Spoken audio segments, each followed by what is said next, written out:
Hello, and welcome to Assessing the Aftermath, Gaza, the Ceasefire, and Beyond. My name is Ajay Singh Chaudhary. I'm the Executive Director of the Brooklyn Institute for Social Research, and I'm our core faculty member specializing in social and political theory. And Today, I am joined by three members of our faculty. Abdul Jawad Omar is a writer and assistant professor based in Al Bireh, Palestine. He teaches in the Department of Philosophy and Cultural Studies at Birzeit University. His work explores questions of colonialism, resistance, and ideology. In addition to his academic work, he regularly contributes to Mondoweiss, Electronic Intifada, and other publications. Barnaby Raine is a historian writing his PhD at Columbia University. He is also faculty at the Brooklyn Institute for Social Research and an editor at Salvage Journal and an organizer of Palestine Solidarity in Britain. And finally, Soraya Batman-Galechi serves as the professor of modern Iranian studies in the Department of Culture, Religion, Asian, and Middle Eastern Studies at the University of Oslo. That is so many things in one department. She is associate faculty at the Brooklyn Institute for Social Research in New York, a feminist scholar and women's activist. She researches and publishes widely on contemporary women's movements, sexuality, and gender public space in Iran and the modern Middle East. She obtained her PhD in Iranian Studies in 2013 from the Department of Middle Eastern, South Asian, and African Studies at Columbia University. And currently, she is working on two research projects on Iranian diasporic political entrepreneurs and golden visa investment schemes. This is so fun. In the Middle East. Fun is not going to be a word I use a lot today. So just to sort of get us situated, right? The idea for this event was provoked by the ceasefire, and we almost put ceasefire in quotes when we were putting together both the title and the description, because in many ways, fighting continues on every front, just sort of rearranged in some aspects. And I'm going to give us just sort of a brief picture of sort of where things are on the ground before turning it over to my colleagues, and I'll give you a little sense of what they are going to talk about. So the ceasefire deal that was that ostensibly came into effect on January 19th. This is the same deal that was floated and tabled in May of 2024, and only slightly different than the deal that was part on the table all the way back in December of 2023. So this is, and in each time, the Israeli government, and with the backing of the United States, rejected this exact ceasefire process. Fighting, as I mentioned, fighting continues all fronts, including Gaza, although Gaza has, of course, lessened. But attacks, both formal and irregular, have increased in the occupied West Bank. And meanwhile, Israeli forces control or hold at least 10% of Lebanon, which they have promised to return and withdraw, but who knows? And in Syria, Israeli government and Israeli military officials have declared that they will, in fact, hold the territory they took in Syria, including Mount Hermon, which some folks will remember from our teach-in almost back in November 2023, has been a long-standing Israeli objective to control water resources in the region. So in fact, in many of these cases, right, buffer zone or holding Lebanese territory, the destruction of Gaza, the continued settlement project in the West Bank, et cetera, these all underline something that we all discussed, more than a year ago, which is that none of this begins on October 7th, and much of this is an intensification of a long-standing series of processes of both Israeli occupation and Palestinian resistance. So this this is a particularly intense phase of this ongoing process, ongoing conflict, and that intensity can be recognized quantitatively and qualitatively. I'll start with the numbers because that's often what sort of the journalistic style, which I will try to do. The most recent numbers from the Gaza Ministry of Health, who are very fastidious in their work, are that 61,709 Palestinians have died during this conflict, the vast majority women and children. This sort of 45,000 number that is still sort of floating around in much of Western media is now almost a year plus dated. That is also a conservative estimate. A letter, a very widely disseminated letter in the Lancet by Khatib et al. In sort of spring of last year, estimated 186,000, which would reflect 8% of the population of Gaza in direct deaths, not including displacements, not including injuries, not including destruction. And casual public statements from Western officials, especially in recent days, President Trump and Prime Minister Netanyahu, keep quoting this 1.8 to 1.9 million Gazan numbers of Gazans, which would indicate as much as 300,000 to 400,000 deaths, which would be conservatively 13 to 14% of the previous existing population of Gaza.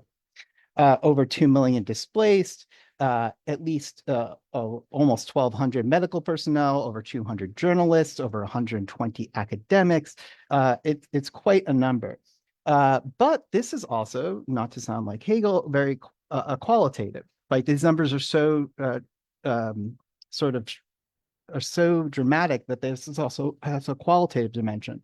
This is, by any analysis at this point, an attempted genocide and an ongoing genocide. It is a scholasticide, right? The attempt to destruct the institutions of knowledge preservation, knowledge creation, and knowledge application within Palestine. It ecocide, not just from the carbon emissions of the war, which add up to something like 29 of the lowest emitting countries in the world altogether, is just from Israeli bombing and other things. But also thinking about maybe less sort of headline issues, like the flooding of Gazan tunnels with seawater, which effectively renders large amounts of territory unusable for things like agriculture. This is the undermining of the basic ecological, the attempted undermining of the basic ecological subsistence or substance and foundation of a potential Palestinian state, and certainly at least for many Gazans. This in many ways is an attempt to punish Palestinians for continuing to exist, to put it in blunt terms.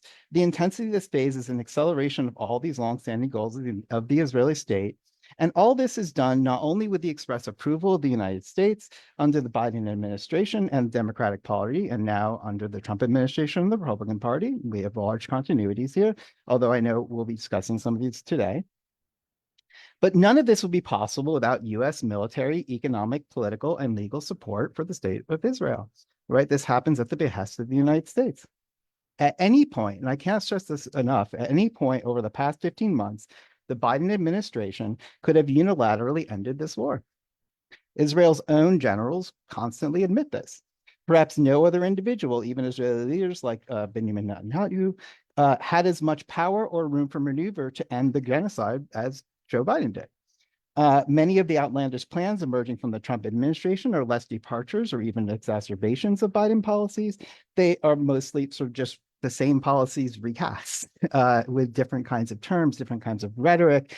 There are some differences, and I know some of our panelists will be speaking to this, but both administrations, for example, floated the full or nearly full transfer of Gazans to US-friendly Arab states like Egypt and Jordan.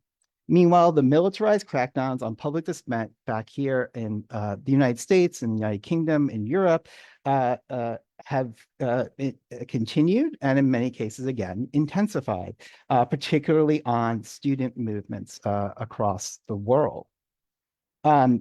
Israeli civilian casualties have been rounded down after sort of many of the initial salacious reports about October 7th were debunked, to about 800 to 900 individuals and around 1,000 soldiers over the course of the war. But I put an asterisk on this. Getting actual data, ironically, for the way in which media discourse in the West has painted Palestinian numbers as suspicious and Israeli numbers as sort of rock solid, it's actually very hard to find military, especially military data about what has happened to Israel. Economically, Israel has been hurt deeply by the war. Business investment is down almost 70%. Imports are down by 20% and 40%. it's a pretty grim figure. Q4 2024 economic contraction by 20%. And Israeli society over the past year has seen a 30% increase in Jewish emigres. This is Jews leaving the state of Israel. Extreme isolation, pariah state on the international stage, now subject to a series of international tribunal decisions against it and its leaders. And for all the destructiveness I just cited, for all of the quantitative and qualitative dimensions, Palestinian life, resistance, struggle, and life in general still continues across a wide variety of terrains. And I can't stress this enough. It's not just some tragic story always. On that note, I want to turn to our panel. So Abdul Jawad will go first, and he will be speaking to the ceasefire, the dialectic of futility and resistance in Palestine, the politics of betrayal in Jenin, and Trump's comments about how we can and perhaps need to start reading them. So Abdul Jawad, do you want to take it away? Thanks, AJ. And I'm glad to be with all of you here. I think, it's very important what just AJ offered us, which is, one of the summaries that is possible about this genocidal war that has been ongoing for the past 15 months in terms of the toll, in terms of the deaths, the martyrs, the killings. It's always tough to hear numbers because there's a lot of human stories behind each number. But yeah, I think ever since October 7th unfolded, which is this historical rupture, a moment that, Israel's wall of invincibility, its ideological wall called the Iron Wall, was fractured, but also the concrete wall that separates Gaza from the Gaza envelope or the settlements that surround Gaza and enclave it. And the commencement of this total destruction of Gaza, the right-wing Israeli government, led by Prime Minister Netanyahu, constructed a narrative of total victory. Of course, we should always be wary of this, discourse of totality, but total victory as defined by the Israeli right wing was based on, the idea of defeating Palestinian resistance, and in a nutshell, ethnically cleansing the Palestinians in Gaza, rendering Gaza destroyed, a rubble, all on, zero level, and at the same time ensuring that it would be tough or hard or even impossible for Palestinians to continue to live in Gaza.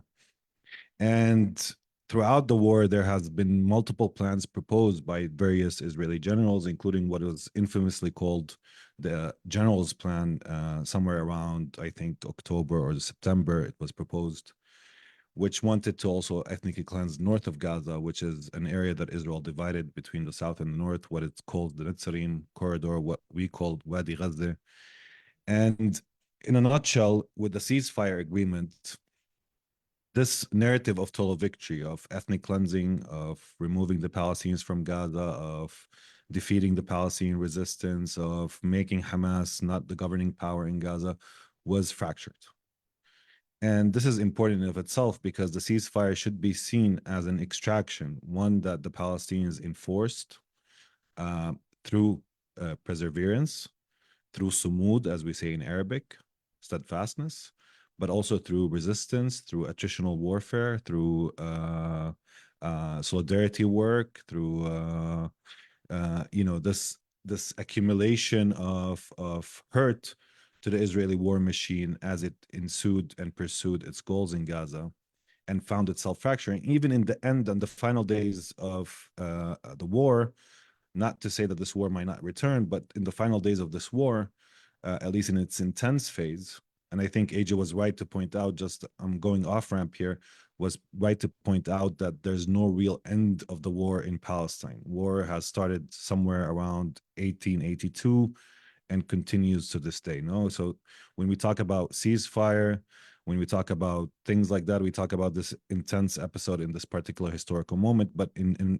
large part, there's always a war. There's always more deaths, more killing, more arrests, etc. and I'll come to that later on. But going back, this even in the last days of the war, the Israeli army was faced by fierce resistance in the north of the Gaza Strip, even in areas like Beit Hanun, which is one of the furthest north parts of the Gaza Strip that Israel declared that it has cleansed from the Palestinian resistance, and multiple Israeli soldiers were killed in actions by the Palestinian resistance.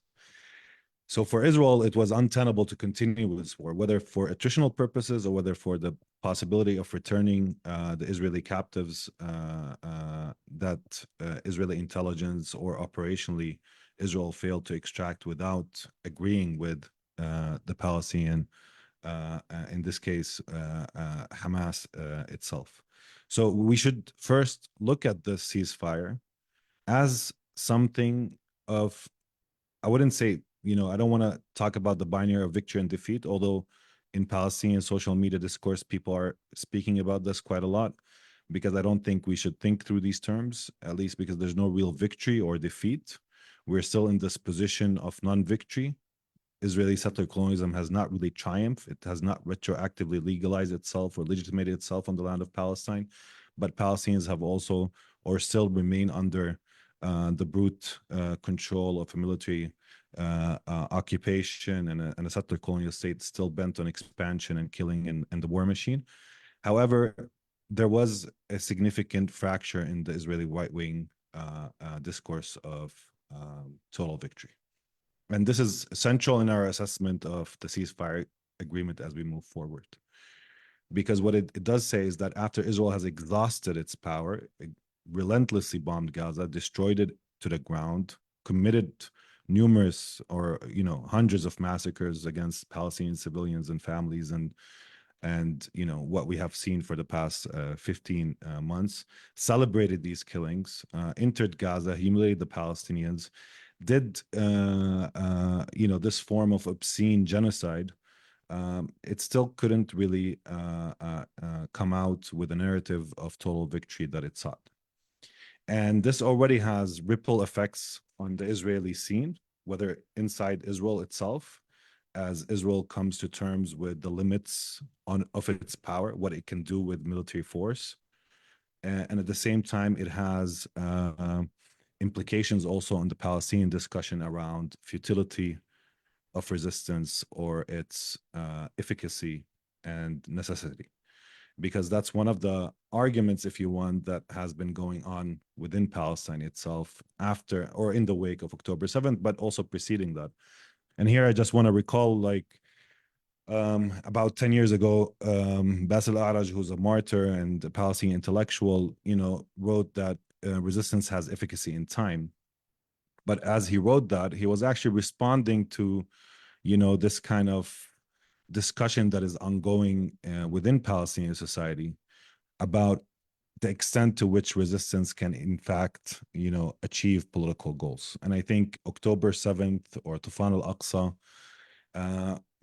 was a launching pad for the intensification of this discussion within Palestinian society between those who feel that resistance is futile, because one of the techniques of power that Israel employs quite effectively is that it links resistance with the intensification of violence. So you're damned if you do and damned if you don't. So I'll give an example, for instance, that, if you're a Palestinian teenager and you throw a rock at an Israeli military jeep entering your home town or village, they don't necessarily arrest you. Sometimes they just arrest the neighbor's kid. So the next time that you want to throw that rock, they would simply, you would have the neighbors coming out and saying to you, don't throw it, because they don't want the repercussions of the Israeli military violence. So there's these are sites whenever a resistant event happen, what we call in Palestinian lexicon, amaliya, or an operation, or throwing a rock or something. It's a moment where the Israeli colonial state affirms and reaffirms its power through increasing or intensifying violence and its ability to enact that violence. And we have seen that throughout this war. And that's why there are a lot of Palestinians looking at the past 15 months and coming with a narrative of defeat. We have Gaza destroyed, tens of thousands of Palestinians killed, hundreds of thousands injured, many people displaced, people's bank accounts were emptied, universities were totally destroyed, you know, and the narrative of catastrophe and disaster is therefore in the discourse of many of those Palestinians is mingled with the idea of defeat. So catastrophe becomes or equals defeat. On the other hand, there are people that look at this from a different perspective, which I gave first, which is that Israel's total victory narrative fractured. There is a disaster. However, a disaster should be delinked from defeat, because you could have a catastrophe, but that catastrophe doesn't mean that there's an end of will, an end of the perseverance of people.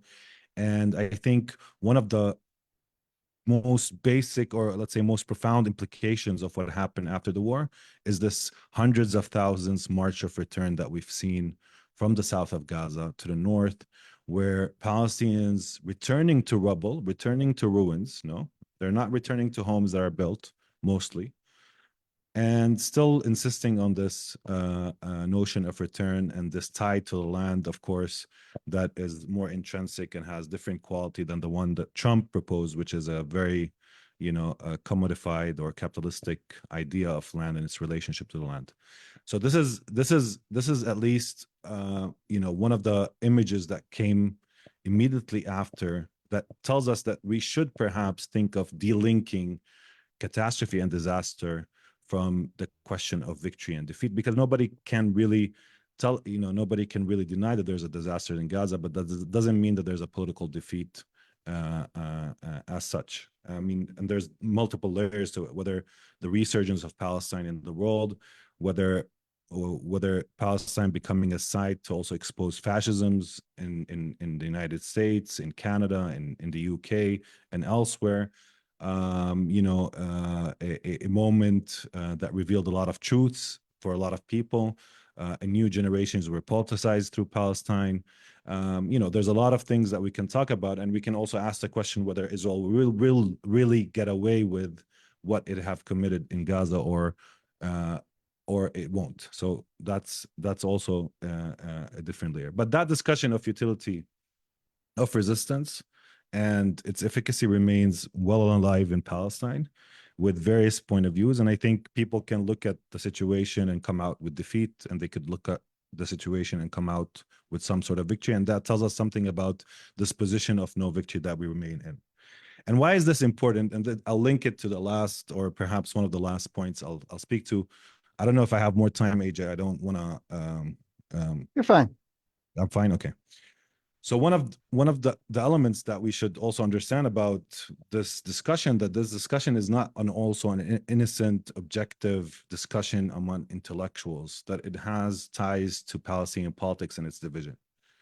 Meaning that, we have in the West Bank where I live, a Palestinian Authority that is a Vichy-like government, which wants to kill the nation in the name of the nation.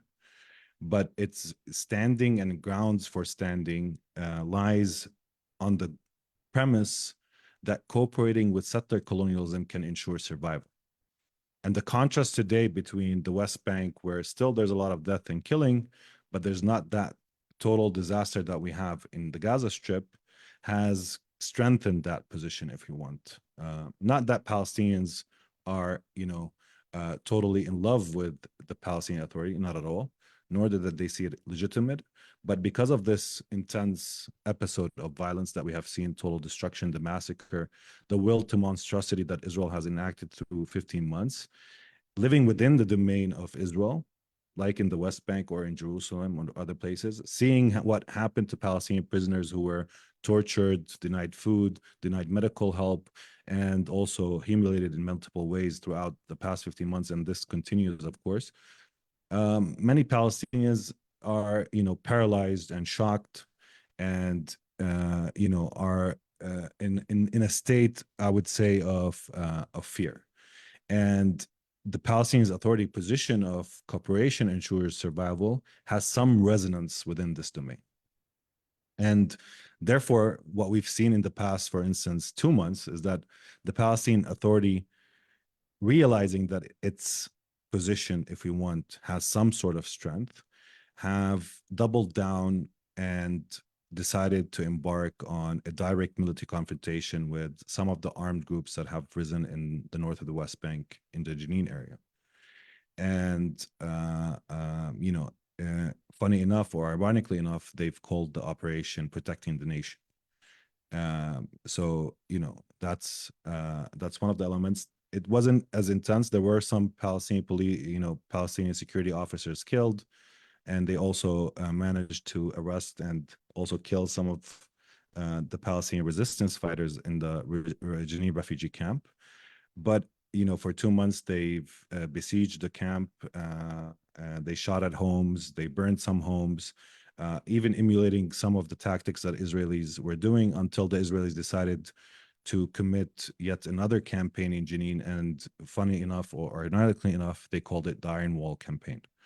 I don't know what's Israel's obsession with iron, but it seems that they've, name every military campaign they have swords of iron, iron wall. There's always this fixation with being tough and, powerful, and ensuring that whenever Arabs knock on their iron wall, their head will blow up because they're very strong. At least that's the idea. But they've named this operation Iron Wall, and this operation continues. And some of the techniques they've been using, including destroying entire neighborhoods within the Jenin refugee camp, changing, the built environment in the camp.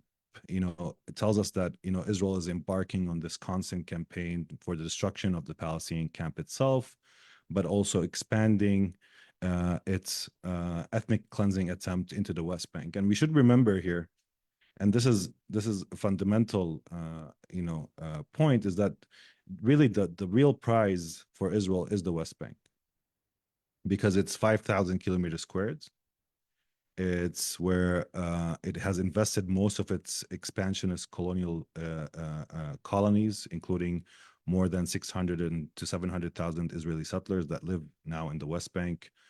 And because it's also hilltops that oversee the coast, so there's a security also logic around it. And there's also multiple logics that inform why Israel sees the West Bank as the most important site for its expansion.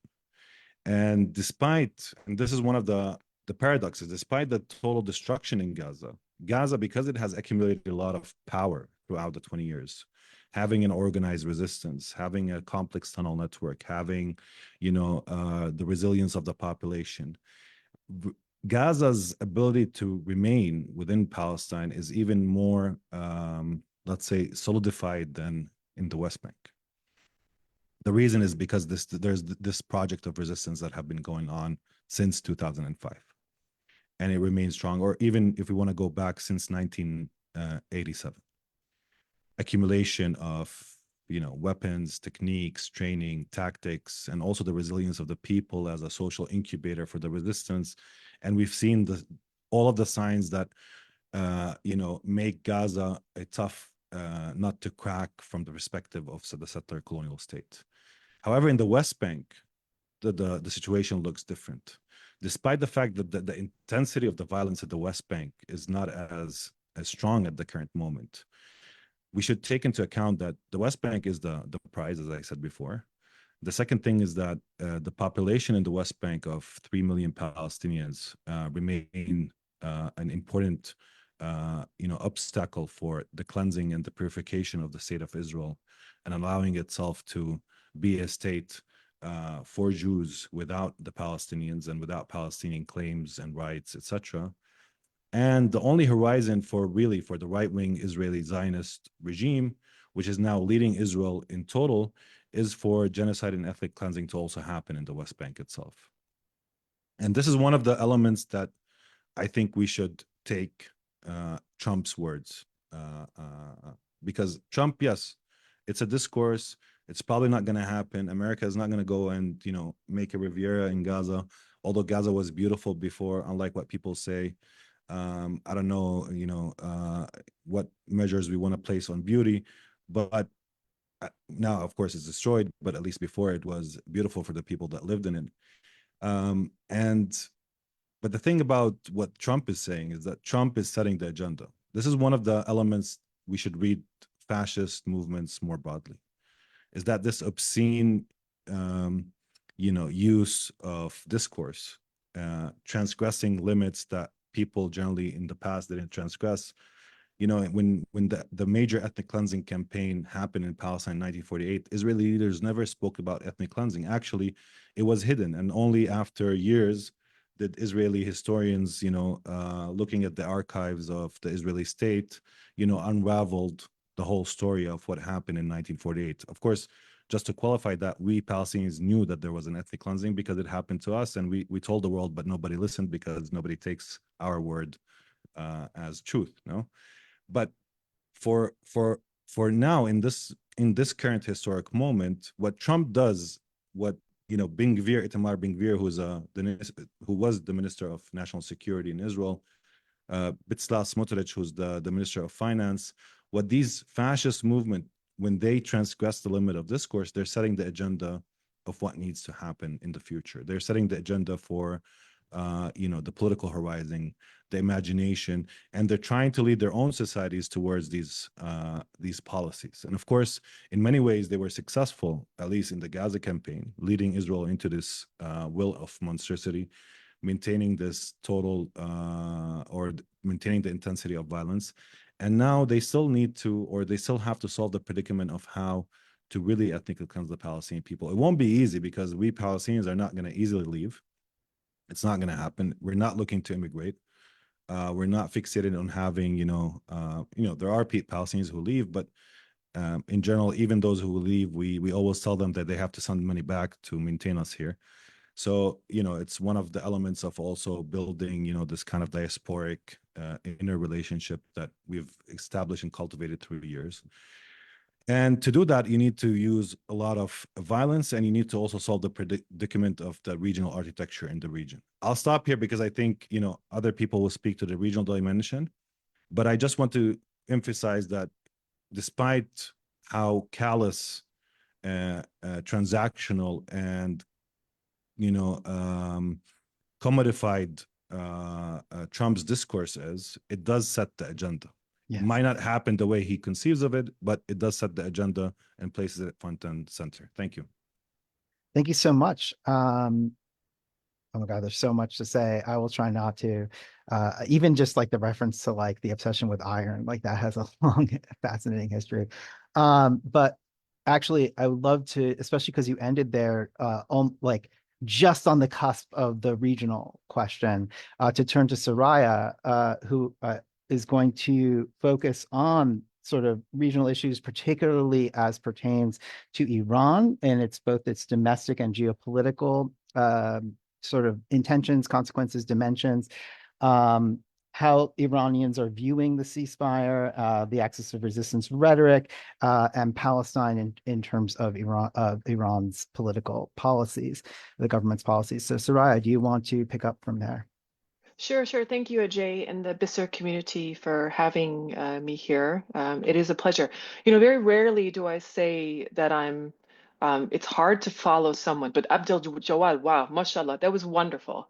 Like, that was really awesome what you just said. And it's like what I have prepared, I'm actually going to comment, if I can, more about this discourse of victory, in Of large part course. of how the Iranian state is actually responding to it. Because number one, as an Iranian national myself, I've always asked myself over the past sort of 30 years of engagement that Iran has had in Hamas, or even more, right?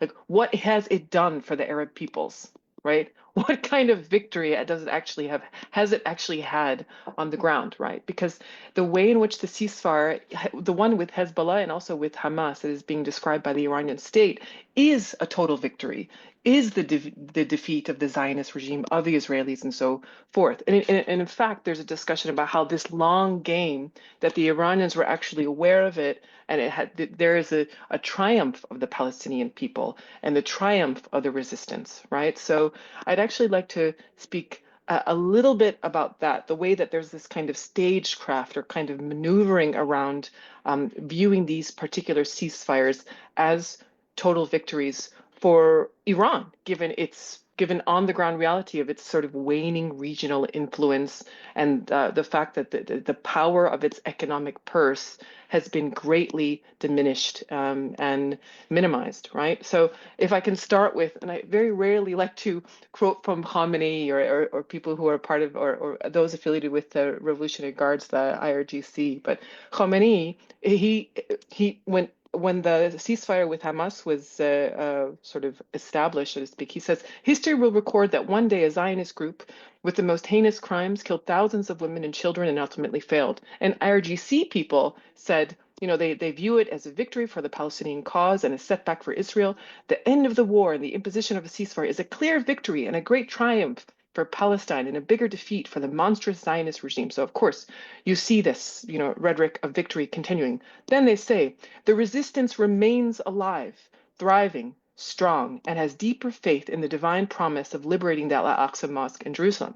Now, when I'm referring to the resistance here, it's not just necessarily to the triumph of the Palestinian people, but it's also that axis of resistance that the Iranians sort of put forward in the late 2000s, right? And this idea of like the regional power of Iran is going to shift, and there's going to be a kind of proxy alliance among the Yemeni and the Syrians and the Hezbollahi Lebanese and so on and so forth, to make sure that there's more of one can say, a balance of power, so to speak. But we have found that, especially with the fall of Bashar al-Assad, with also the economic crisis in Iran, that this axis of resistance, they're not using that terminology so much anymore. They're using family of resistance, which I think is very interesting. So if I can also comment on this whole holding, I know you didn't say this, Jawad, but about holding Trump at his word, which has been so schizophrenic. Everything he says, it's like I know that tomorrow he's going to say something else about Iran, and number one, it's going to freak me out, and it's also going to make the Iranian statesmen even more frantic. But the difference now is this putting forth an axis of resistance, this kind of we're going to be strong in the face of the Americans. I think actually they're trying to negotiate more, because even the former foreign minister Zarif has said, he hopes that the Trump administration will be, will enter the negotiating table. And Trump, who says whatever he wants, right? I believe has learned from the mistakes of Trump 1.0, and especially like the way in which he narrates his interaction with the Iranians in Trump 2.0 is very different than what he did in Trump 1.0. In 1.0, you pretty much had Republican hawks who were, they wanted to punish Iran. They wanted to issue, make sure that the sanctions were extreme against Iranians. They wanted to make sure that any kind of import of Iranian oil was close to zero.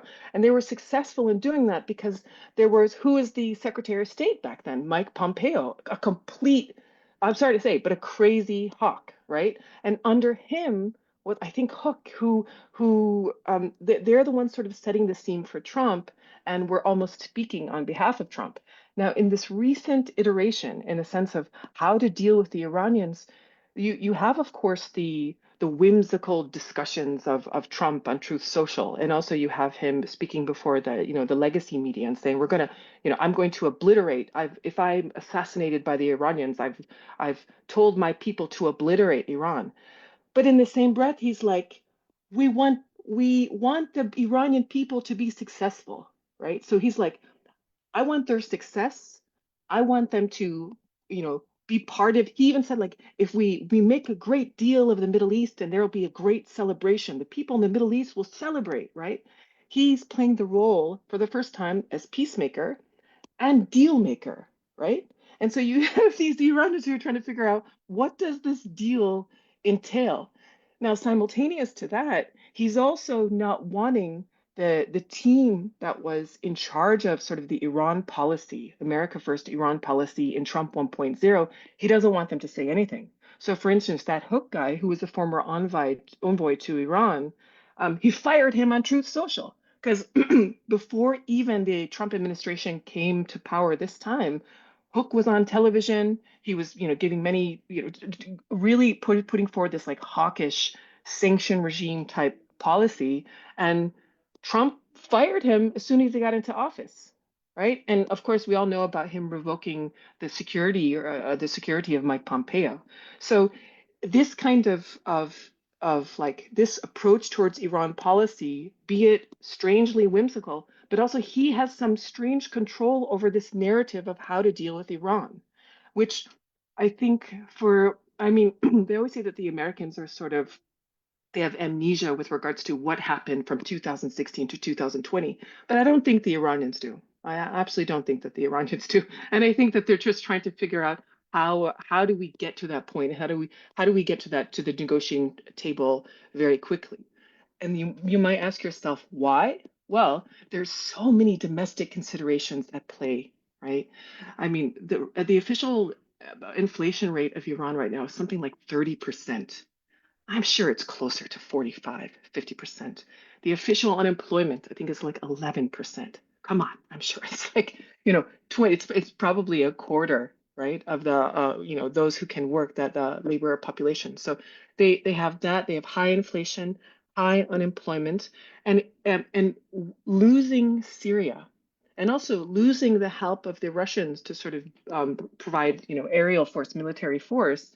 If you can't afford, if you can't confront your domestic situations with that economic prowess, or even having money, because these sanctions, these new sanctions, like I'm sure all of you are aware of the JCPOA, which was in 2015, was an international agreement which would lift international sanctions on Iran, as long as Iran sort of abided by this nuclear agreement. Well, Trump comes into power in 2018 and revokes that, but the sanction that were put in by the UN, a lot of them were not sort of re-implemented. And so in a lot of Iranians right now, the officials are scared of this. The sanctions are going to sort of fall back in place. Now, the sanctions from the Americans have always been in place, but it's like this maximalist pressure campaign that the Trump 1.0 administration had. At least on paper, Trump is doing that, right? But differentially, or conversely, he's saying, I will negotiate with the Iranians. I'm going to have a better deal with the Iranians. This JCPOA, screw that. We're going to come up with something better. So we find ourselves in this very strange situation whereby this man, Trump, who quote unquote sets the agenda, is an intelligent man when it comes to Iran policy. What I think he's the kind of trial and error stuff, like a trial and error type of guy, right? Just blumbering idiot, so to speak. And if it works, he will take credit for it. And if it doesn't work, that's not his problem. He'll blame the Biden administration or the Obama administration. So if one thing that for those of you in the audience who, if you're, a lot of the talk is about this ceasefire of today.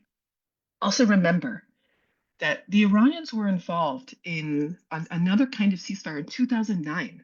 Remember, Hamas had a ceasefire with Israel in 2009, and that's when you start to see that the Iranians actually start fully participating in arming and so on and so forth. So it's like I don't. In some ways, like when I look at sort of the official Iranian state rhetoric with regards to this total victory, there's a part of me that, just looking at the evidence, the historical evidence, like the long game has sort of worked, right? Has sort of worked. We can't deny it, right? So you just got to wait 15 years or so to see the fruition, right? Because if the Israelis think that they've sort of beheaded Hezbollah, or if they've sort of beheaded Hamas, I mean, 2009, even when in 2012 and 2013, the Egyptians went in and sort of blocked the Hamas tunnels and so on and so forth, because historically the Iranians were sort of funneling artillery through the Gaza tunnels, and it's like the Egyptians closed it, and the Iranians, the IRGC used to have these particular kinds of warehouses in Sudan, right? And so they would funnel it Sudan to Egypt, and then into Gaza, and then they would of course train people, but maybe now they can't do that, but you just wait and see the long game. So History, I have to look at what has happened in history to predict what will happen with regards to what this victory will look like 10 years down the line or 15 years down the line. Will Iran regain its regional authority? I don't know, right? Who knows, right? Let's see what happens with the economic situation. And also, let's also see who among the Quds forces, because there's no more I mean the main IRGC, sort of the main wing of the Quds forces, they're no longer in existence. So let's see if a new kind of strategist emerges from among the ranks. We just don't know. So that's why it's again it's unpredictable with Trump in power, but it is sort of exciting for those of us who are looking at this particular news and saying like, oh, there's definitely going to be some kind of change or even more of the same in the region. That's what I have to say. So let's wait and see. Let's wait and see. Thank you, Soraya. And yes, it has been bizarre to see the sort of pairing of the return of maximum pressure alongside what sounds like basically a call to return to Jacob, which Trump himself tore up. So it's extremely bizarre. Um, and it's actually a really good inflection point to turn to what Barnaby's going to be talking about, because of course Trump is also very identified with Christian Zionists here and with the sort of global panic, especially in the global north, around anti-Semitism. And Barnaby's going to address this global anti-Semitism panic as another case in which the Zionist state functions as a laboratory or boomerang that sets terms for global repression and racist practices. So Barnaby, please. Hello, everyone. It's a great honor and joy to be here. Uh, with thanks to the Brooklyn Institute, who do so much good work. I'm biased, my employer, but who do so much good work um, creating spaces in which people can discuss and develop ideas at a significantly higher level than is open to them in the public sphere in the United States, in the mainstream public sphere in the United States, and making that as accessible as possible is a serious political virtue. And part of that contribution is bringing people like Abdul Jawad and Soraya, who are able to talk to realities too rarely discussed in the parochialisms of American imperial common sense. So it's a great honor for me to be here and to meet and hear Soraya for the first time. And I'm a fan of Abdul Jawad's writing, and I'm very proud that we're very happy we're publishing him in the next issue of Salvage, the journal I'm part of. So it's great to be on this panel, and thanks as ever to Ajay, who does all the great work bringing this stuff together. I thought I would start listening to what's just been said. I would start by um, um, in this difficult non-victory, non-defeat, too early to tell mess, by thinking about that violent, slow end of the West. That a couple of years ago it became a commonplace, a cliche in Western debate to talk about the end of American unipolar hegemony and the coming of multipolarity. And one of the lessons, I think, of what's played out in Ukraine and then what's played out in Palestine is that process of a transition from one hegemon to another is not a neat, clean, simple, or fast process. It sort of can't be, because hegemons don't go down easily, they go down fighting. And in the Israeli optimism about having taken out, as they see it, the organizing nodes of the axis of resistance, in the Israeli ability to march into Syria and destroy its entire military infrastructure after the fall of Bashar al-Assad, in the devastation of Hezbollah and Amal and the resistance in South Lebanon, and in the destruction of Gaza, though that's always, Gaza is always the case where Israel has the apparently the most total kind of control, the most all-enveloping control, and yet by carpet bombing, by destroying the soil, by flooding tunnels, is still not able to ensure that Hamas, of course, can't recruit. But Hamas seriously degraded in its military capacities, personnel aside.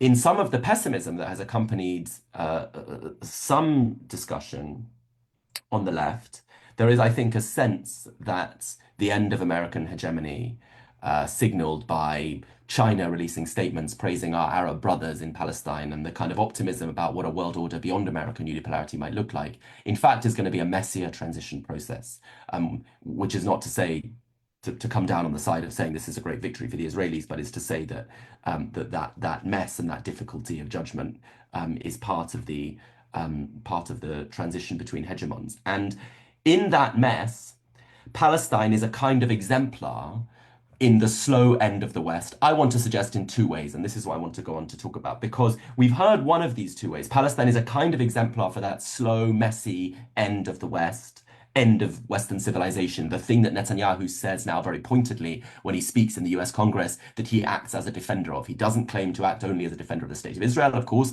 Zionism is a distinctive kind of state ideology that says instead that he acts in defense of the Jewish people all over the world, whether they're citizens of his state or not. But he also says that he acts in defense of Western civilization. And he says so at a moment of panic, at a moment when a former prime minister here in Britain publishes a book called 10 Years to Save the West, at a moment where Tony Blair warns that the rise of global populism is part of a crisis of Western civilization. So at a moment of panic about geopolitical decline, economic stagnation, ecological crisis, and epidemiological threats, pandemics, coming together to suggest worries about the future of that Western-centered order. Palestine is an exemplar of that slow end of the West in two ways. Firstly, the sorts of things that Abdul Jawad and Sarai have both been discussing, which is what plays out on the ground in Palestine itself and in the wider region, where dynamics of Western civilization are and all its violence are concentrated. And secondly, in politics elsewhere in the global north, where the image of Palestine, what it represents, I think becomes a kind of overarching narrative for understanding politics much more broadly. And that's what I want to talk about. So that was just my long, waffly attempt to relate my reflections on what's happening in Europe and North America to what Abdul Jawad and Soraya have discussed. And I want to start with a quote from Geert Wilders, who topped the polls in the Dutch elections recently, and who said shortly afterwards on the 8th of November 2024, quote, "Amsterdam has become the Gaza of Europe." That line is really the thing that I want to take as key. So what happened, you'll remember, is in a sense, Geert Wilders was right, because a group of visiting arrivers, Israeli football fans, right-wing football hooligans, chanted genocidal abuse on the streets of Amsterdam. Locals, people who actually live in Amsterdam, objected to that and objected furiously, and some sort of shouted at and sometimes attacked those fans. And there then followed a panic enveloping the mayor of Amsterdam, nominally of the Green Left, who said there had been a pogrom on the streets of Amsterdam, that these poor, innocent Israeli football fans had been targeted by violent Arabs. And Geert Wilders called for Moroccans, generally identified Moroccans, to be deported from the Netherlands because he said they didn't share civilized values because they'd attacked Israelis. So in one sense, he's right about the dynamic of Gaza playing out on the streets of Amsterdam. That is to say, visitors arrive, be they tourists or settlers, define themselves as victims when other people don't like their genocidal language or behavior arriving in their backyard. But the thing I was really interested in that spreading panic, which came to spread not only across the Israeli government, but governments all over Western Europe who talked in this language of a pogrom, that innocent Israelis had been victimized on the streets of Amsterdam, was the way that an image of Jews as a vulnerable group whom Western civilization acts to protect from the savage hordes who now carry a kind of transferred virus of anti-Semitism, which Europe has rid itself of very soon after gassing us, by transferring that virus to these others whose barbarity, whose savagery, whose backwardness is a hard racialized claim to make, a difficult racialized claim to make after the Holocaust and after anti-colonial revolution, after the civil rights movement. But that claim about the racialized savagery of especially now Arabs and Muslims is made precisely by accusing the savage of racism, a kind of anti-racist racism, in which the savage is accused of being an anti-Semite, of targeting Jews, who are the protected minority of Western civilization. And that's the logic that has Geert Wilders, a far-right party leader, whose party contains so many inheritances from Nazi politics, to join with other parties across Europe, like the Freedom Party in Austria, which calls to ban kosher slaughter. So they still have a sense of the original anti-Semitism of 1930s far right, but they enthusiastically sign up to the IHRA so-called definition of anti-Semitism, which is a text designed to protect the state of Israel from criticism by labeling it as anti-Semitic. So the far right across Europe, which only so recently, the far right in France says that the elections there are a chance to reject anti-Semitism, which they associate with the left. This is a party now called Rassemblement National, the former Front National of Jean-Marie Le Pen, whose leader said that the Holocaust was a mere detail of history and which recruited former Nazis. Why do all these people who hated Jews only so recently now say that they really love and protect Jews? And I think the imagery of Israel as a bastion of Western civilization, and therefore of Jews as a kind of protected minority of that civilization, is crucial in allowing far-right forces to mobilize campaigns against Muslims, especially and Arabs and others. And it does two things for you. It allows you to narrate a crisis of the West geopolitically, to understand China releasing a statement about support for our Arab brothers, to understand global South nations failing to fall into line behind support of Israel, and in fact often, not just in the case of Muslim nations, but countries like South Africa challenging the state of Israel with a kind of anti-colonial, anti-racism. It allows you to meet that anti-colonial global discourse through which the Palestinian resistance has long functioned since the 1960s, and which Hamas, despite their framing in the West as a purely Islamic formation, constantly insert themselves into a history of anti-colonial national liberation, as well as into histories of Islamic politics. It allows you to face that kind of framing of the world with a different framing in which Western civilization is this noble, good thing because it protects a vulnerable group.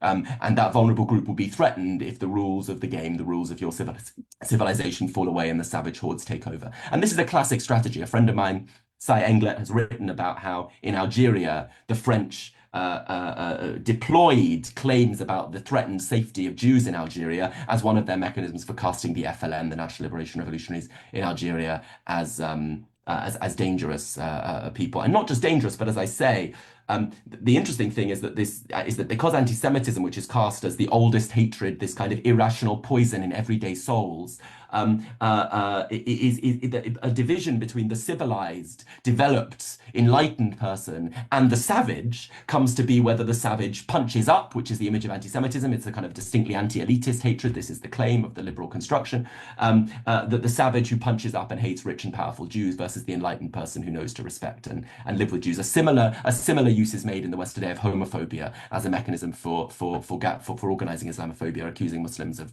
in Britain, in schools, Muslim kids are especially targeted with programs that tell them they have to tolerate and support and respect LGBT people and learn British values in doing so, even though 5 minutes ago it wasn't a British value to be pro-LGBT. So that campaign around anti-Semitism and the construction of Jews as a protected minority is useful in these two ways, both in narrating a geopolitical crisis of the West and casting Western civilization as a noble thing, and also locally narrating within the West, within the global North, narrating a set of demographic anxieties about migration and casting those migrating to the West as savages. In the case of Germany, the state which once asked Jews to sign loyalty oaths to the state now says that all migrants who come to Germany should have to sign loyalty oaths to the state of Israel. There you have, with the Geert Wilders comment, the kind of pure articulation of this recasting of Jews as a protected minority of Western civilization. Similar, you might think, to the role that, for example, white women were cast as in the Jim Crow South in panics about black men as voracious rapists, where it was necessary, which provoked lots of lynchings, right, where it was necessary to have an image of a vulnerable protected minority that power is defending in order to legitimate the image of violent power as whose violence is recast as necessary in order to ward off a greater savage threat, rather than being in fact, as the violence of civilization always is, the main form of the threat to vulnerable people. So I think that Palestine is hugely central in the slow end and the long crisis of Western civilization, both in the dynamics that Abdul Jawad and Soraya have pointed out, that play out in Palestine and in the wider region, and also in summoning an image of a kind of frame for understanding the world, which treats Western civilization as a protective mechanism, a vulnerable group who need its support, while the rising others of the West threaten that vulnerable group. And I just want to finish by saying that the striking thing to me, as someone interested in histories of anti-Semitism, about this development is the repositioning of Jews. And I think one of the very important things about talking about not just racism, but racialization is understanding that racial codings change. And the repositioning of Jews in that right-wing European imaginary and a North American imaginary, from being cast as Semites, which is how we were cast in the definition of anti-Semitism, which is a word coined in 1870 in German as in a moment of lurid Orientalism. So anti-Semitismus is coined in a mode that associates Jews with Arabs as people who are liminally related to Europe, people who are not cast like Africans and Native Americans, who are read as peoples without history in the racist imaginary, people totally outside civilization. Instead, Arabs who gave to European civilization its mathematics and its philosophy, preserved Greek philosophy and so on, and Jews are cast as terrifying precisely for being inside or outsiders, people with one foot in Western civilization, but not fully loyal to it, not fully of it, who therefore might bring the whole thing down, people who turn everything solid into air, the image, therefore, of capitalism, for example, and of all the destabilizing forces of communism, too, of all the destabilizing forces of the age-old nation. So Jews were cast in that profoundly threatening role to the order of Western civilization, and now among the right and liberals, predominantly Jews are instead re-racialized as the kind of purist apex, apparently, of whiteness. But really, I think not, because really this is to turn Jews into, to coin a phrase, human shields, where in Palestine the settler state is the human shield for imperial interests in the region, and Jews all over the world are then cast as human shields by the settler state when it's attacked. It says you're attacking Jews, so it attempts to pull Jews in front of it as its shield when it's attacked, when it cries about anti-Semitism. So I think, in fact, this re-racialization of Jews as a protected minority of Western civilization is not really a mechanism for protecting and helping Jews. It's a mechanism for transforming what Jews are. Yahya Sinwar said in a 2018 interview, "They used to be the people of Kafka, Einstein, and Freud, experts of maths and philosophy. Now they are experts of drones and extrajudicial assassinations." That's Yahya Sinwar, he should really know, right? So it's a project in materially transforming Jewish role in racialization, and also it's a mechanism for using Jews and massively increasing anti-Semitism, of course, but by putting Jews as human shields for the defense of a troubled Western civilization. So that whole project, I think, is a very dangerous one for everyone. And with a striking irony, and I'll finish on this. If Jews are no longer cast as Semites, we're left with the question, who's put in that position that the anti-Semites classically identified with Jews, of being here but not of here, located in the pores and the ghettos of European society, threatening to bring the whole thing down because they're not totally outside it, they know how it works, but they don't share the basic values of those who are rooted in eternal national soils. Well, that's no longer how Jews are cast on the mainstream right and liberals who've switched their anti-Semitism for a supposed philo-Semitism, which is really, in the old Yiddish joke, the philo-Semite is the anti-Semite who loves Jews. But I think those who carry that legacy of Semitism today, that image of people within the pores of European society and of the global north who threaten to bring it all down because they're not loyal to its borders, that's the role in which Palestinians are cast today. That's the role in which migrants across the global north are cast today by this discourse. That's the role in which people who are called anti-Semites are now cast today as Semites, as the Semites of old. Thanks so much. Oh my God. Thank you so much, Barnaby. There's, again, so much to say here. It's especially thinking, I can't help but think of your final comments and the sort of the long history of the identification, especially in European discourses, between Jews and Muslims, who for a long time were referred to in many European discourses as the foreign Turk and the local Turk, right? These are two versions of this thing that sort of infects either our world or our civilization.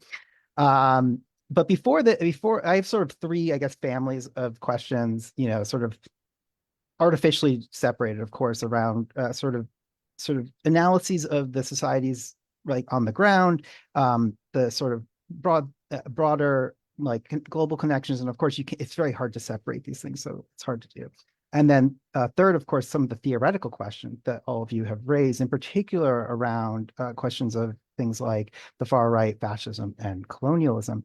But Soraya, I know you had a question you wanted to pose before we turn to those. Yeah, thank you for that, Barnaby. I was curious about how you place Trump in all of this, because it doesn't seem that he actually cares much about Western civilization. He just cares about loyalty and himself, right?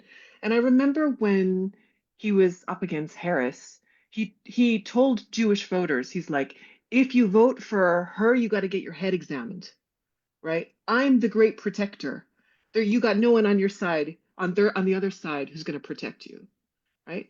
So it didn't seem to me that um that his goal was the promotion and protection of Western civilization, the shielding of the innocents, the marginalized, and so on and so forth. It was that only he could do the job and do it the right way. So it's like I'm wondering if you can comment on that, because I would think of course the Europeans, the Northern Europeans, that maybe this regard towards the protection of Western civilization, that engagement, it works. But with Trump, it's like he's really in it just for himself, just for himself.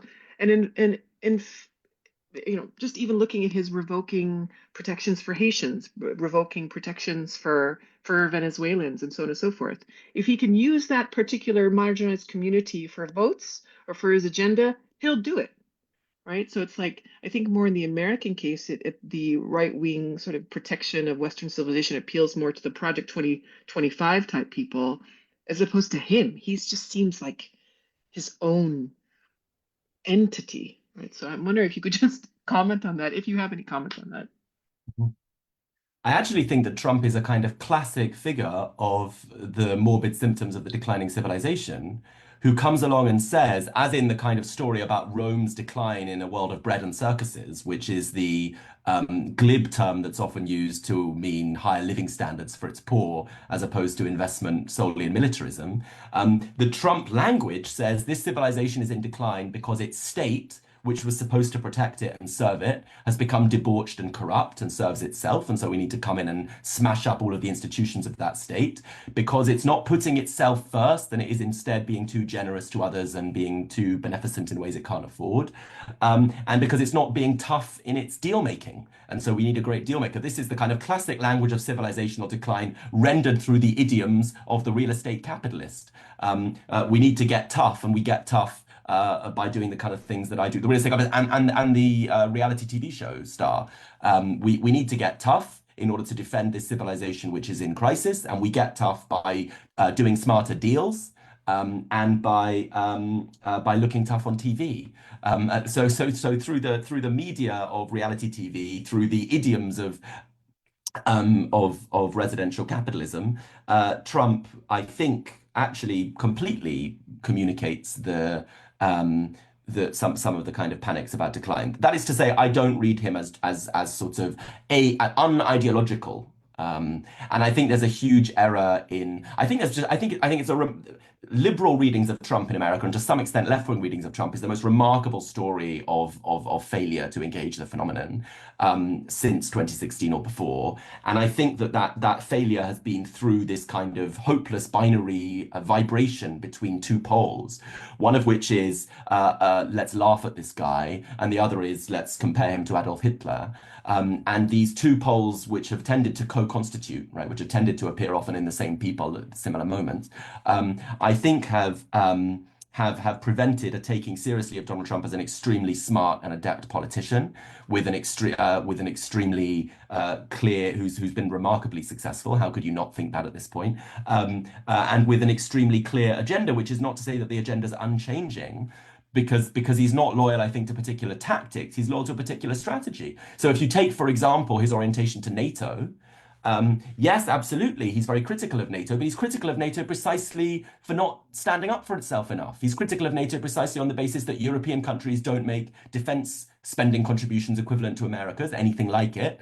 And in his first term in office, he strengthened, and Jens Stoltenberg, the NATO boss, was very clear about this, even after Trump had left office, saying actually, we were uncomfortable about Trump coming into office, but he strengthened NATO because he pushed Germany and others to commit more money to NATO. So I don't buy the sense of Trump as a kind of confusing thing outside ideology. I think some of the confusions are that result of those kind of morbid symptoms of decline. But I think he's generally someone who has a critique of the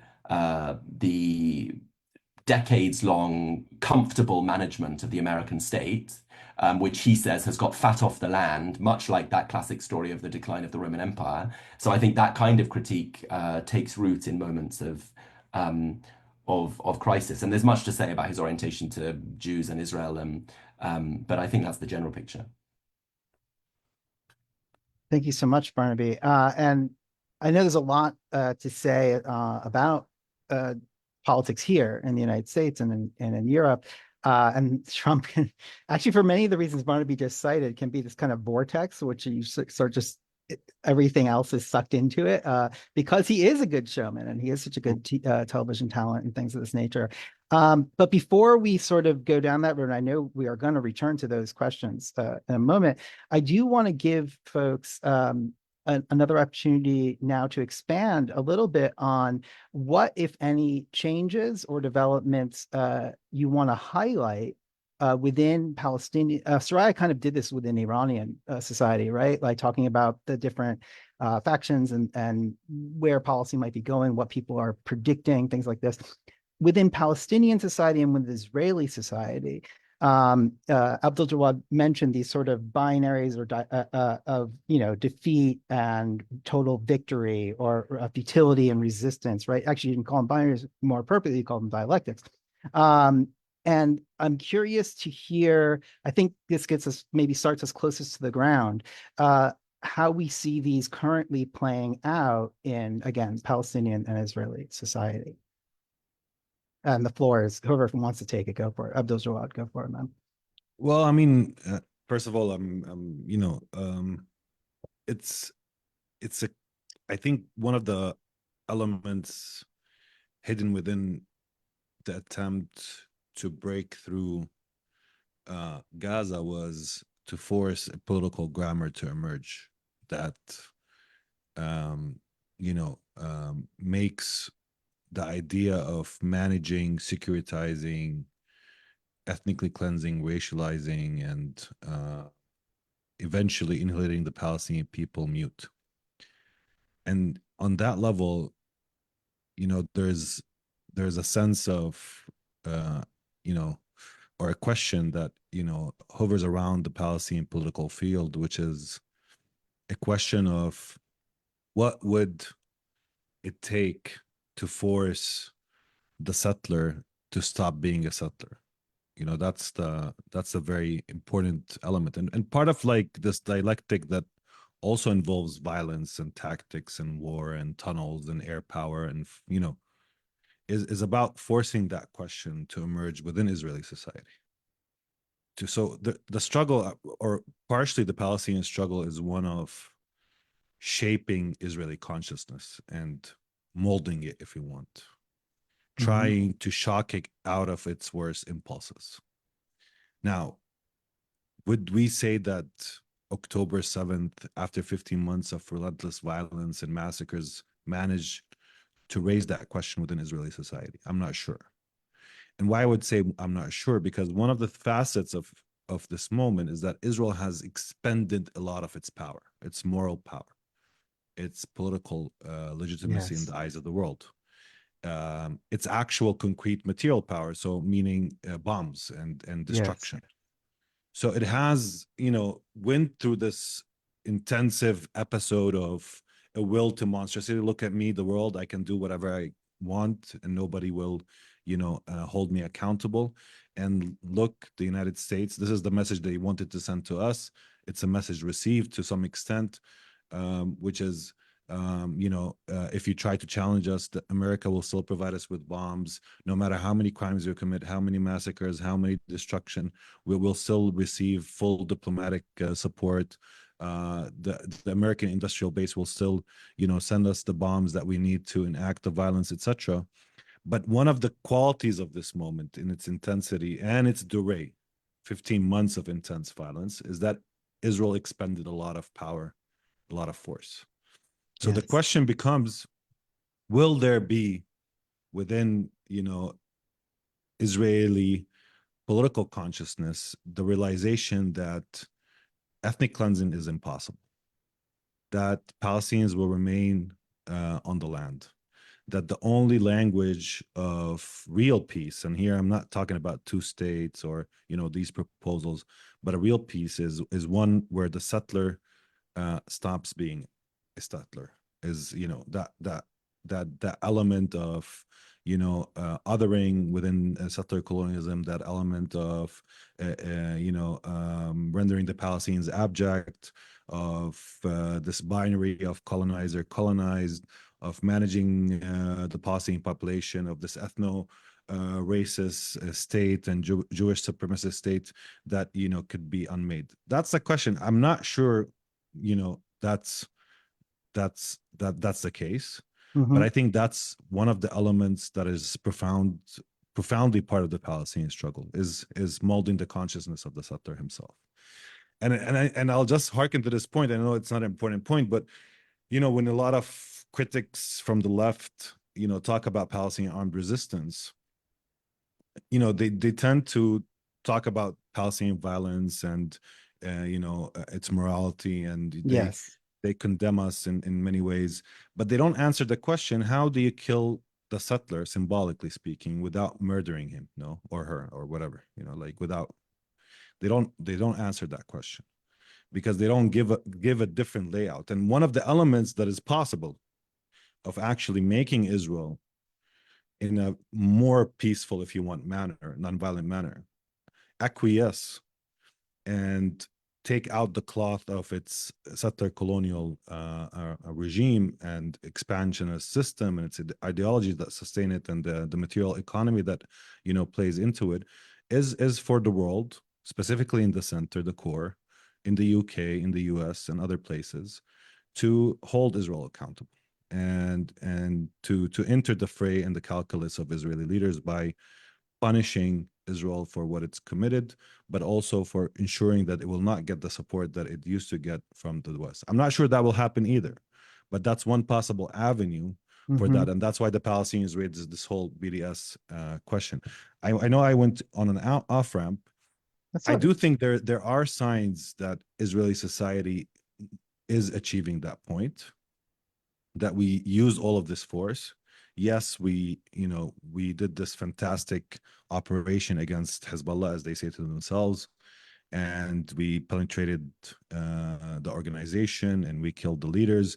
And that's part of the narrative within Israel about the strategic changes that they've seen throughout this war, specifically in its northern borders, with Assad regime falling and with Hezbollah being weakened in Lebanon.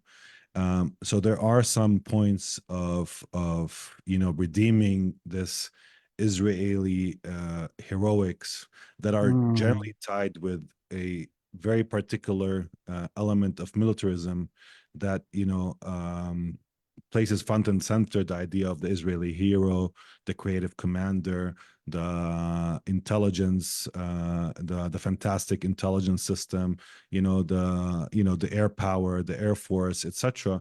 So Israel redeemed itself somewhat through these operations, but in Gaza it also has failed miserably, because the very success that it succeeded in, which is the destruction of Gaza, is the one that is also costing it the most in terms of support in the world, in terms of moral standing. So you can look at it and you see it from the flip side, that it destroyed Gaza, but at the same time that will cost it, for instance, the end of Zionist hegemony over American society. I mean, I know that there was a lot of dissent against Zionism, but at least in the past 15 months, I think a lot of people have come into the struggle, have realized what the Palestinian struggle is all about, have looked into the history, have organized, energized new generations, etc. So there's that element of what's happening, at least on the ground. I'm not saying I'm wagering on it, but that's an important element of what we have seen throughout this war. And I think, Israel will come to the realization that it has managed to discuss lots, the vast majority of the globe. It has managed to lose a lot of support in the world. It has imploded a lot of institutions. You can't really envy people in the ICC who really don't want to prosecute Israel but had to, or the ICJ taking positions, and all of these discussions happening in editorial boards about what type of position we should take on Palestine, and people imploding and people having discussions here and there and that. And there was this process of explosion which is started in October 7th, but also within the West a lot of implosions around Palestine, with the issue of anti-Semitism that Barnaby highlighted, with a lot of things happening on that front. But I think Israel will come to the realization that expended a lot of force, expended a lot of legitimacy, and at the same time, it didn't achieve what it sought to achieve. And I think that is one of the elements that is possibly, slowly seeping into the Israeli consciousness. And that's an optimistic reading, Yes. The pessimistic reading, and I took too much time. No. I'm just laughing because it's a very funny distinction you just made. Yeah, because the pessimistic reading is that that's not going to be the lesson. No, the lesson will be different. The lesson will be we didn't use enough force, and we should use more force. And with Itamar Ben Gvir and people like Trump, sometimes I feel like this is my reading, is that on some level these figures also represent some sort of collective unconscious, and they voice that unconscious, and they set the agenda forward, and they drive their societies. And you can see that in Israel, this dynamic of the liberal Israeli being silent and complicit, but at the same time having the right-wing fascists being energized and going all in. So you see that, but the complicity and the silence there is just okay, just do what you have to do, we'll support you, but we don't want to be totally embroiled in this. No. And at the same time, the religious Zionist and the fascist movements are the ones in the forefront, even on the ground, because they're the ones that are in the battalions, the combat battalions that entered Gaza. A lot of them come from the settlements in the West Bank. So what I would say to that is that the lesson will be, if this amount of force didn't work, what we need to do is just more force and more force. And that's why I think Trump's discourse at this particular point, although it kind of also has an element, I read it as being somewhat anti-Netanyahu by saying America will take over. Yeah, that's funny. I made the same Yeah. observation. So like he just did, like, I'm not gonna give you Gaza. Gaza is for me. Like that's part of, like, at least. But that's Or it how can be read as a threat. Like, oh, we're just gonna take this. we're gonna take it. It's like it's not gonna be you. I mean, there's an element of tension between these two figures, and probably he's saying that out of spite. And beyond the impossibility of what he's proposing, but because what Israel didn't manage to do in war, it will not get in peace. No, I mean, just simply is that people will not leave when it didn't manage to do that in the context of an intense episode of violence. And the thing is that this is the horizon through which the empire is now speaking, which is, it's time for ethnic cleansing.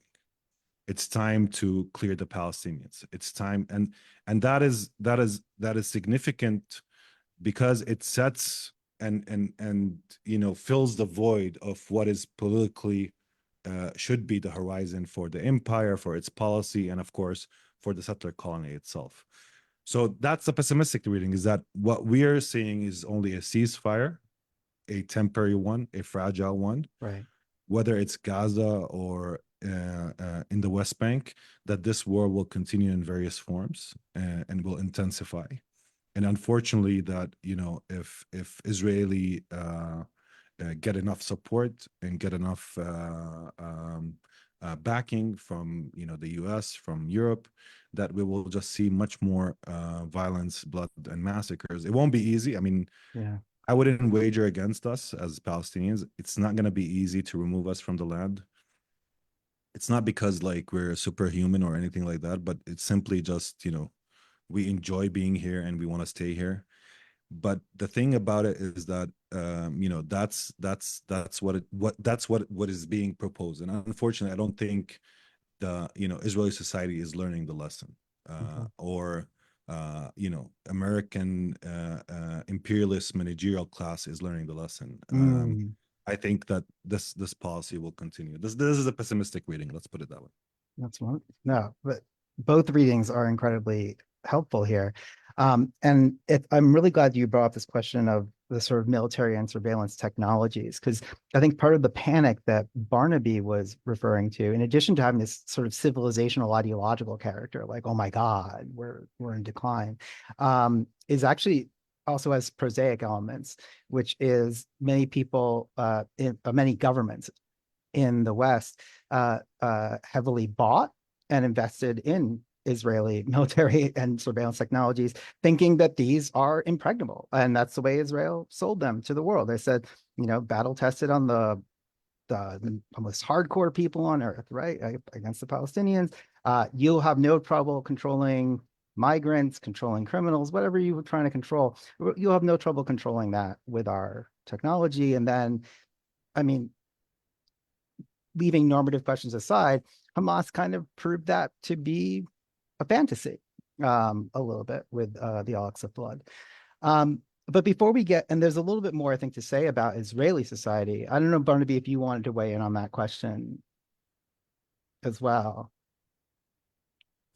I feel a very good job has been done. There's more I could say, but I've been talking so much. No, it's fine.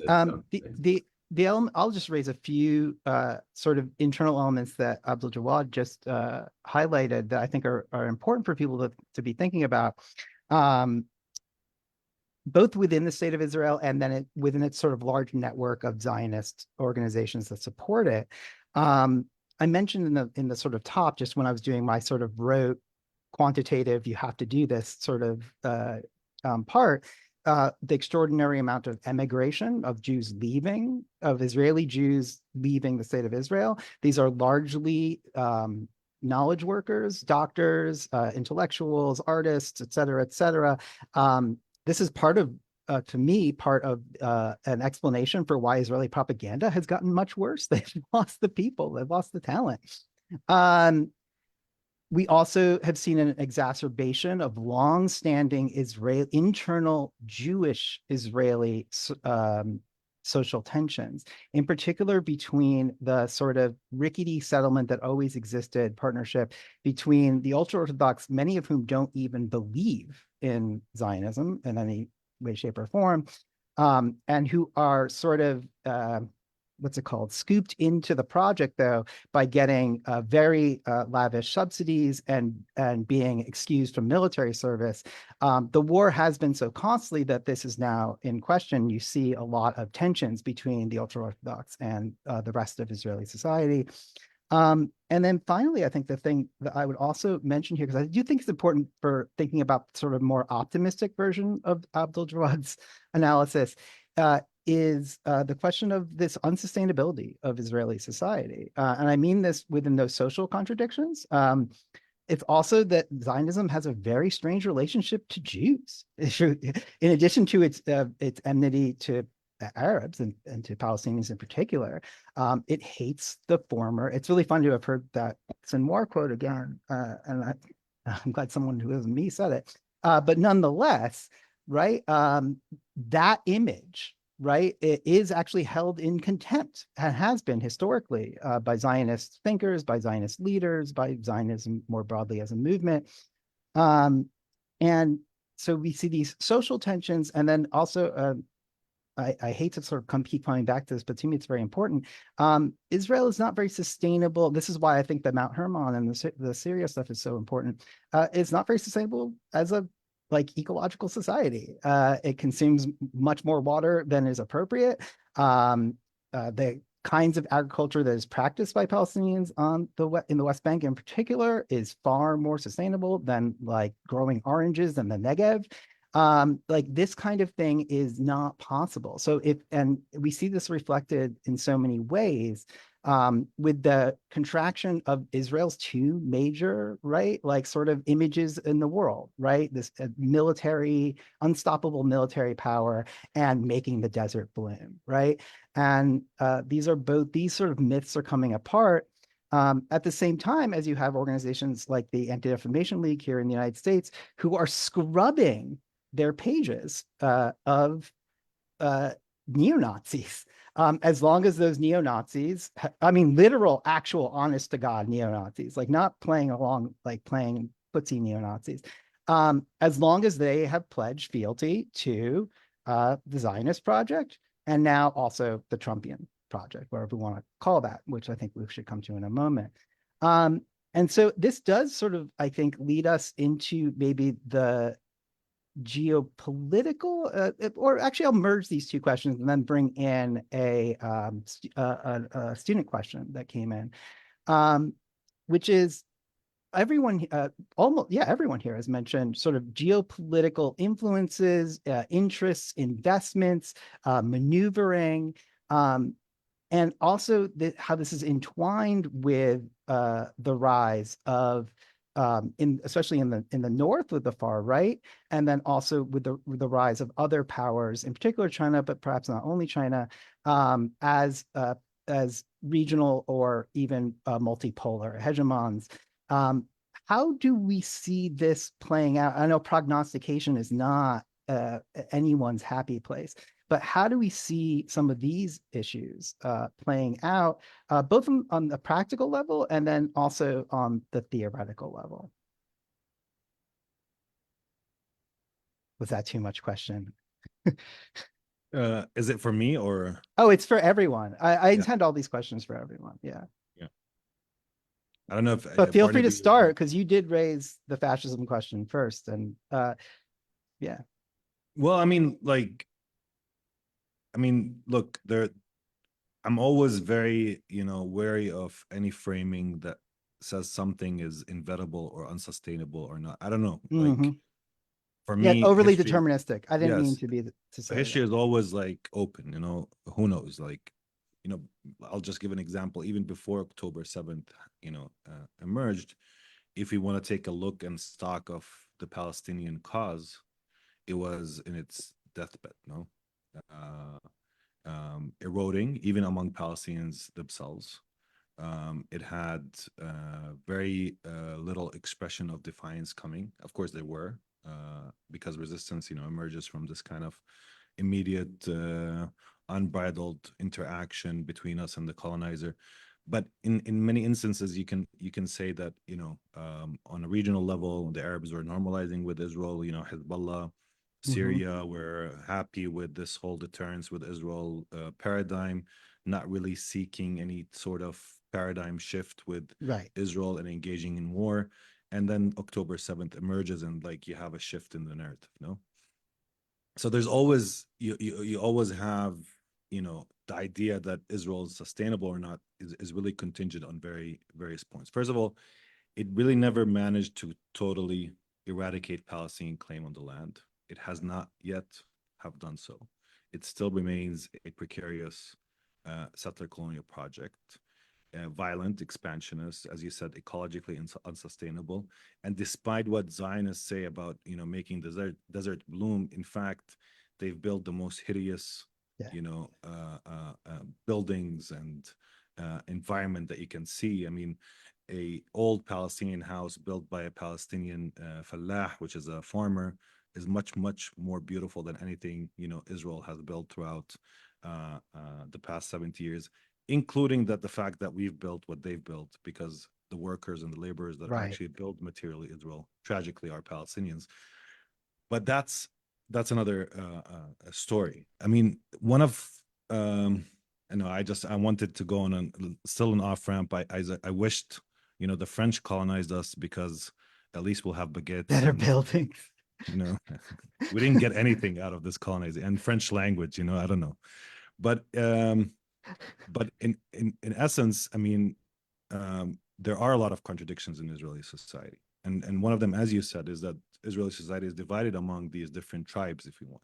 Yeah. The liberal Israel, high tech, that presents itself the world as a center of innovation that lives on the coast and that goes to the beach and has these according to a lot of people amazing waves, and enjoys this kind of liberal hedonistic lifestyle, where Tel Aviv is compared to Miami, and therefore we see Yair Netanyahu, the son of Netanyahu, going to Miami and not feeling a lot of difference.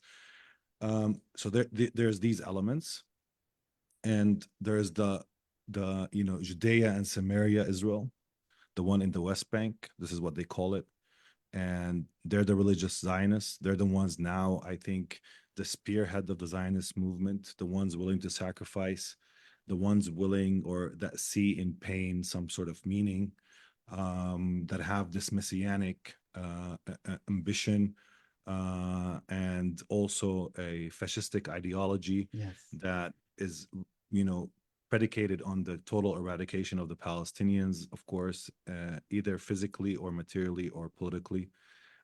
According, for example, Bezalel Smotrich in his decisive plan, which includes these three options for us: either become slaves and render all our rights, political rights, etc., mute, or get killed or leave Palestine. So these are the three options that he gives us.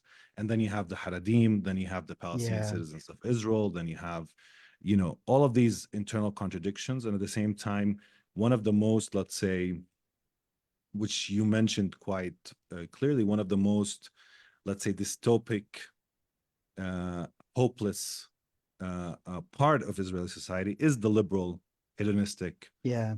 society, is this knowledge-based economy. They're the ones that see that the country they've built is slowly being taken over by new forces, energetic forces that are engaging in this war of position in the Israeli bureaucracy and the government, that want to turn Israel into a Jewish state, not only a state for the Jews, that want to change the frame of, the legal architecture of the state, Right. that wanted to make it into a religious, kingdom, if you want, even. And at the same time, they're losing that fight. Demographically speaking, they're losing that fight in terms of the willingness of this society to sacrifice, in the willingness of this society to enter like combat units, intelligence units, in slowly becoming, the security elite in Israel and replacing the old elites that usually became the generals, etc. So they're the most hopeless society out of them. And I think if you go to Israel and you talk to a liberal Israeli, they're the ones that have this kind of highly dystopic vision of their future. While if you go to, for example, West Bank settlement, they're the ones that are energetic and full of hope. And now they Mm-hmm. see in Trump's discourse even more hope. And, Hmm. so you have these two different or contrasting elements within Israeli society as they move forward. And one of the things that, uh, is fundamental is that because the liberal Zionist, side does not have any real solution beyond, catching the coattails of the religious Zionists. And because, in fact, the liberal Zionists historically are the ones that ethnically cleansed Palestine in Yeah. 1948. So they have no real moral authority to say that they're against this on principle or anything like that. And they don't disagree with it. That's why you don't have really from that, Yes. part of Israeli society, anything emerging that would actually speak a different language when it comes to Palestinians. And it's important to note that despite these contradictions, from our point of view as Palestinians, we don't really see much difference, no? Mm. For us, they're highly undifferentiated. I mean, I'm not here speaking about individuals or people taking stances, or, there are many Israelis who have consciousness. Some people left out of political reasons. Some people take a stance and come in.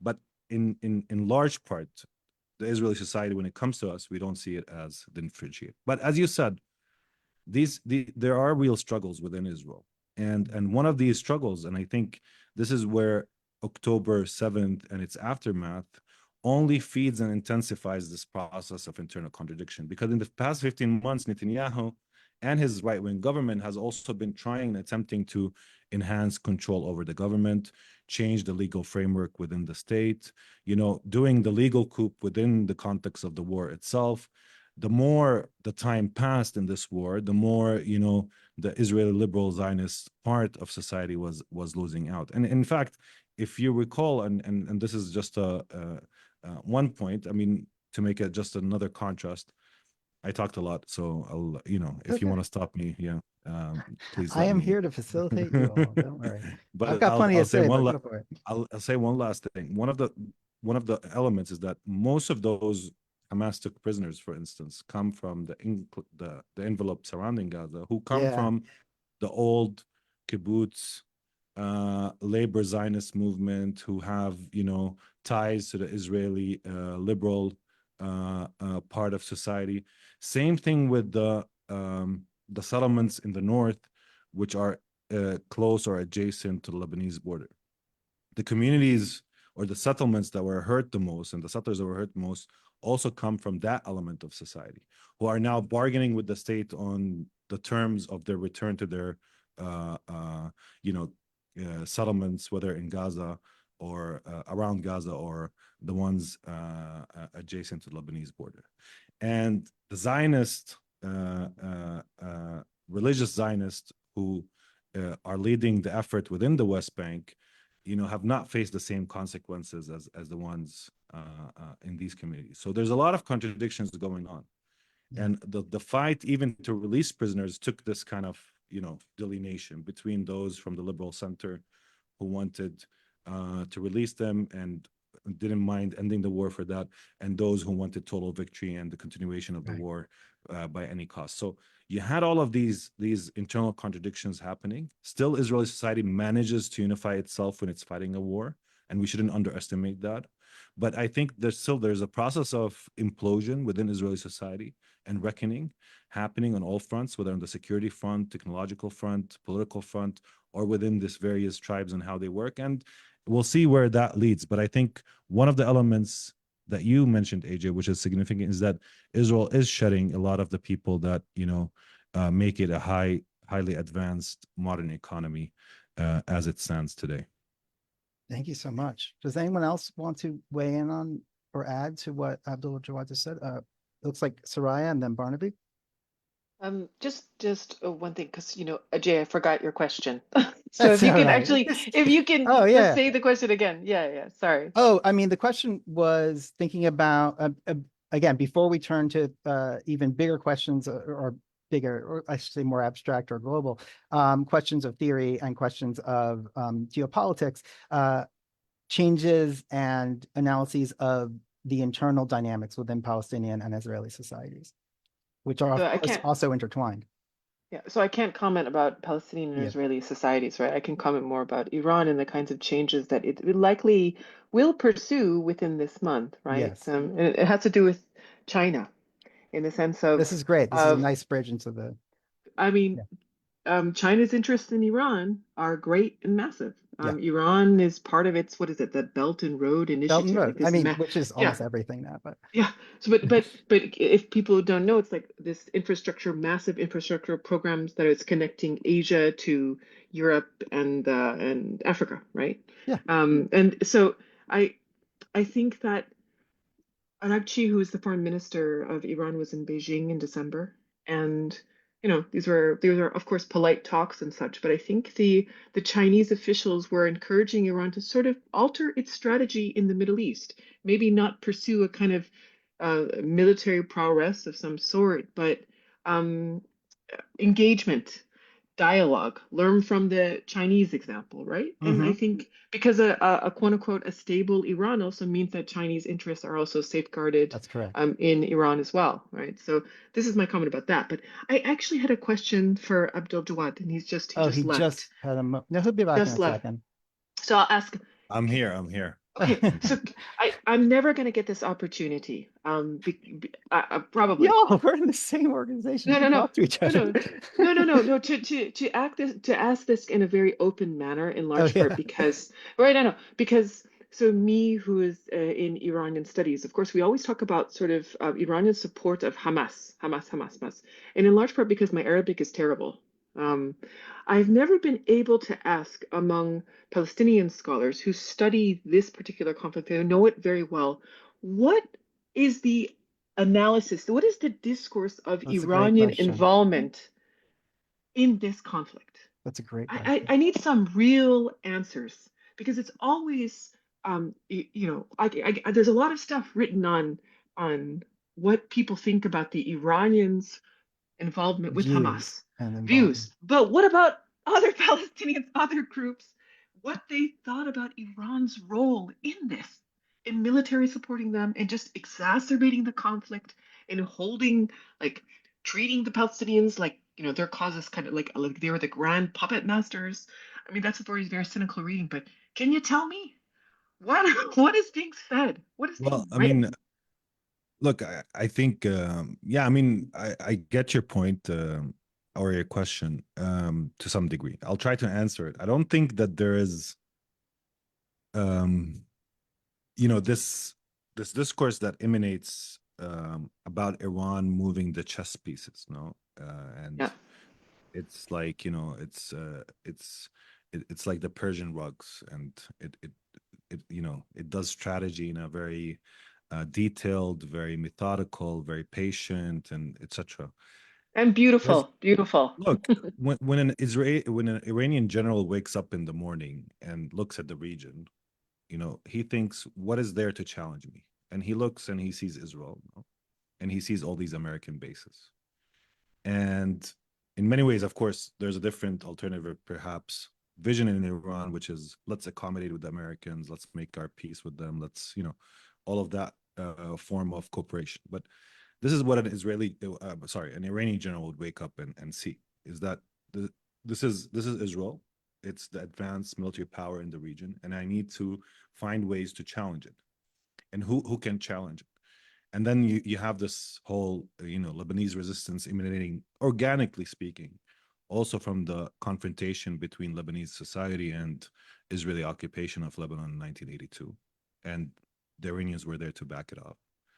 And then you have, in the Palestinian context, the rise of these groups like Islamic Jihad and Hamas and others, who had an Islamist discourse, of course, in the context of Palestine, because they're Sunni, they're a bit different, but still, we're highly influenced also by a lot of the writings, intellectually, politically, within the domain of the Iranian Revolution, specifically people like Ali Shariati and others. So, that was part of the story. And I think that the relationship between, of course, a lot of things changed throughout the past 4 decades or so. And we can speak of Iran, looking at itself in a more reclusive, state-centric manner, or whether it has these kind of more grand ambitions.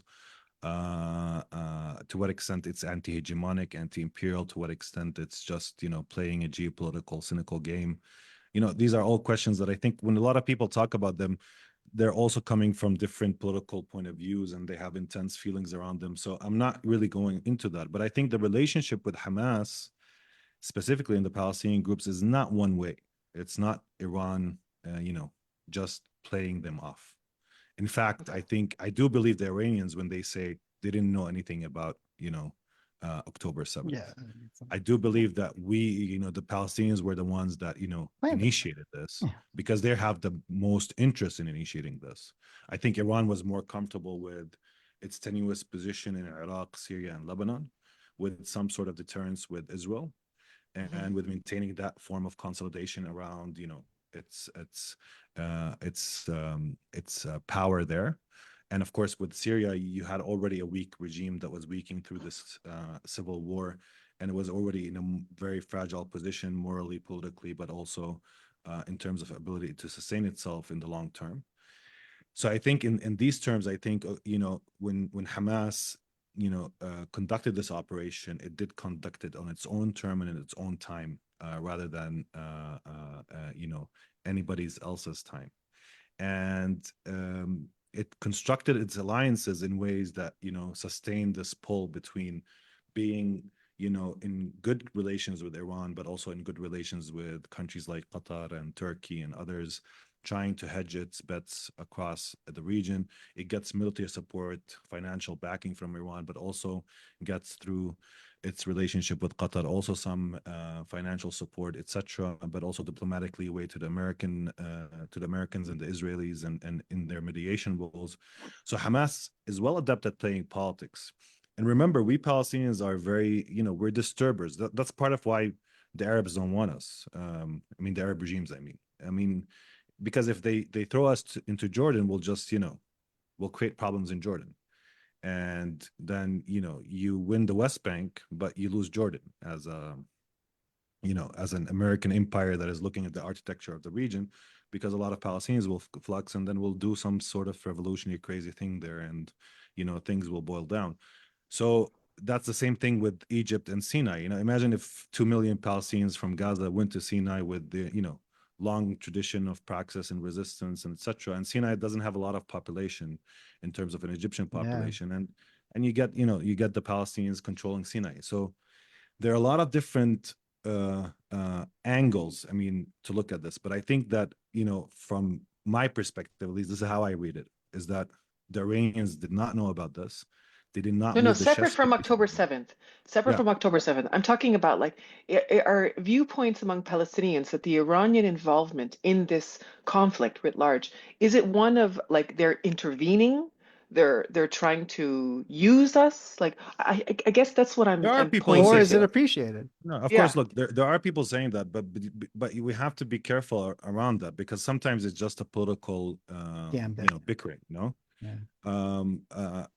meaning that, if you're for example, somebody in Fatah today and you're in the PA, you would say that the Jenin Brigade is Iranian supported. So you're trying to kind of overemphasize Iranian role, to say that they're not an indigenous form of resistance that emanate from, like, so there are that the usage of Iran in this domain is there.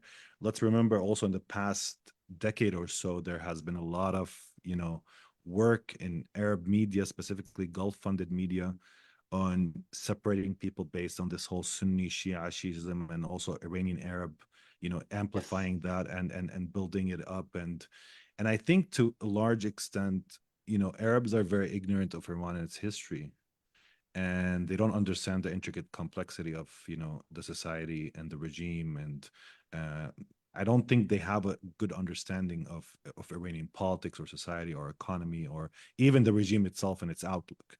So within this domain, Iran becomes this kind of like, I don't know, ideological tool where you can throw on it a lot of your own antagonisms or hatred, or, for example, justify your normalization with Israel in the context of UAE and Bahrain, because Iran is a big threat and it's going to come and destroy us.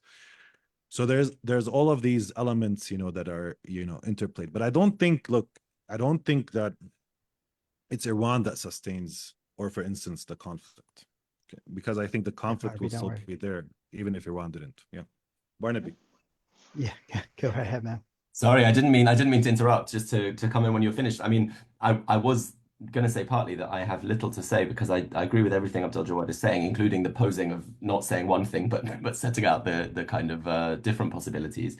But I just wanted to say something about Iran, really extending on what Abdul Jawad was saying, and then something to Ajay's question about the Zionist society and its possible dissolution, its tensions, which is firstly that. Um, to push back as well on the suggestion of a kind of tight Iranian axis, that on the one hand you have Avichai Drei, the IDF's Arabic language spokesman, making videos talking about Sunni Shia tensions and praising a language of sectarianism and also Arab anti-Iranian. So both the binaries that we just heard about are aggressively pushed out by the Zionists in order to discredit Iran. Though you could also say that Iran's partly responsible for a kind of catastrophic failure of soft power. That if you compare to what's been done with Al Jazeera, for example, that Iran has no equivalent to that, and in Lebanon failed to build a broad-based social base beyond a mostly sectarian base in the south. So you could blame the Iranians for that loss of support, but it's also a project, obviously, of the Israelis, but it has some truth to it in that. I think part of the difficulty for the resistance in Palestine now is the regional picture, which includes difficulties with Iran. That there are obviously that there's some distance that happens when Hamas takes a different view because they're a brotherhood organization on the Syrian revolution than Iran. But where you have Zarif saying, we were due to have a meeting with the Americans on October the 9th, right? As he said publicly the other day. So October the 7th really got in the way for us. You can see that he, with his enormous influence, we're told, over Pezeshkian and over the making of Iranian foreign policy now, when he comes as close as he can to publicly kind of slapping down Hamas, and when Iran has a president elected so recently on a promise of a kind of reconciliation with the West, Yes. that makes the position of the Palestinian resistance more difficult because Iran is not in a place where they're willing to be very aggressive about supporting Hamas. Actually, so I think actually the problem is framed by the Zionists, framed, as Abdul Jawad said, by Hamas's internal opponents like the PA in Palestine, as a question of Iranian control. Framed all around the world as a question of Iranian control, which is misleading in that it, of course, as ever with proxy war framings, undermines the agency of Palestinians, and that's not just a kind of moral point about how important it is to speak about agency. It's just an empirical one. But also it's really misleading because I think that actually Iran's position is not particularly strong right now in relation to Palestine and is not particularly kind of aggressive, both because of Iran's economic crisis and because of the mandate on which Pezeshkian was elected. But I just wanted to say something about the question that Ajay raised of the settler society and images of victory. Because one thing I was thinking as everyone else was talking is that the BDS movement and the concomitant language of apartheid has generated a very general condition around the world in which we have a set of rhetorical tools for talking about victory in Palestine that are thin, but that are all about South Africa. We analogize Palestine to South Africa in order to have an image of victory. And that's what the BDS movement's leadership explicitly does. And of course, that's what the languages of both apartheid and settler colonialism encourage. And in that image, there's a three-pronged image of the dissolution of the settler state through domestic struggle, through regional isolation, because South Africa lost Mozambique, Rhodesia, and of course Angola, and Zambia and Tanzania earlier, and so regionally their position was harder, and then international campaigns that end up in first symbolic boycotts, sporting boycotts, and so on, and then material sanctions. And that three-pronged approach is clearly the one that a lot of people have thought about Palestine through. And on that frame, October the 7th is important in all three dimensions. It's important as a re-emergence of Palestinian resistance. It's important for putting on ice the Saudi project, for example, of normalization, and the wider regional normalization that was part of Trump's Abraham Accords and which Netanyahu called his new Middle East. And also it's important in reawakening an international solidarity movement, which is a kind of long run. It's not a short sprint, that work of international solidarity ending up in pushing the states in which we're located as an international solidarity movement to desolidarize. That's what solidarity involves, to remove their links of solidarity with the Zionist state. But you can see that long run is taking place. You can see it in the fracturing within Europe, for example, where you have Spain, several European countries, Ireland, of course, taking positions that are, and this is a spectrum, right, to differing degrees, differ from the American position. You see even Germany now feeling pushed to feel the need to condemn Trump's demand for ethnic cleansing. And within the United States, you see the increasing reliance of the Israel lobby on the Christian Zionist lobby because of their difficulties in recruiting enough Jews within America to the project. So October 7th, in that sense, seems to represent, this is to lean on the kind of optimistic edge of that Abdel Jawad was discussing. October 7th seems to present a kind of fillip, a kind of boost for that South Africa-inclined model in which you have those three dynamics for the dissolution of the state. But I've been thinking recently how strange it is that we take South Africa and the Palestine Solidarity Movement as such an endlessly positive example, given we surely also are in conversation with South African leftists who don't tend to. And given that the question that Abdel Jawad raised, which is the central question, which is how you get rid of the the settler. That is to say, that might be in some cases a physical material phenomenon where the settler leaves because they refuse to accept another existence other than settler supremacy, or because they're forced to leave in a military confrontation. Or it might be that they cease to be the sheriff of the gun-toting sheriff of a fortress and they become the citizens of a cosmopolitan state. How much has that process taken place in South Africa? Well, of course, one reading of the end of apartheid was that the white population gave up its monopoly on political power in order to retain its monopoly on economic power, which was the thing that was assured in the negotiations process. And so there's a question about whether South Africa is such an ideal model through which to think about this process of change in those kind of three prongs. And there's also a question about whether it's a relevant model, because Israel is, I think, more important to the West economically and geopolitically than South Africa was, and because the numbers, the population numbers, the balance is so different. You're talking about a 50-50 settler-indigenous balance within Palestine. Of course, there's a question of what right of return means for that balance for Palestinian refugees, but that's very different from a situation of 20% settler population that goes down to 10% when lots of whites go to Australia, their favorite remaining settler colony, and of course to Israel. And so one thing I've been thinking is about the need for for models more particular to Palestine than the kind of danger of analogy through which we have constantly in the West thought about the victory of the liberation struggle. For questions like the internal implosion of the Zionist society, where 30% of the population of Jerusalem is Haredi. And as Ajay mentioned, these are people who are not doctrinally committed to the existence of a Zionist state. And we then get lots of very bad commentary about what that means, because that's a deeply double-edged phenomenon, because these are people who are profoundly committed to the maintenance of infrastructures that give them subsidies and that allow them to live in the place and worship there. And so some of them become de facto racist Zionists, while saying that they wouldn't use the word Zionist about themselves because it's a heresy. They become in practice aggressive. Although to be fair, some of them also get beat by cops. Well, exactly. But on the other hand, in Yasser Arafat's PLO cabinet, he had a minister for Jewish affairs who was from Netanyahu Carter, the Hasidic group, and Hadash, in a kind of softer vein, Hadash in the attempt at a united Arab and left-wing Jewish front in the Israeli elections a few years ago, put up posters, including in Yiddish in Haredi areas, saying we will oppose your drafting into the Zionist military.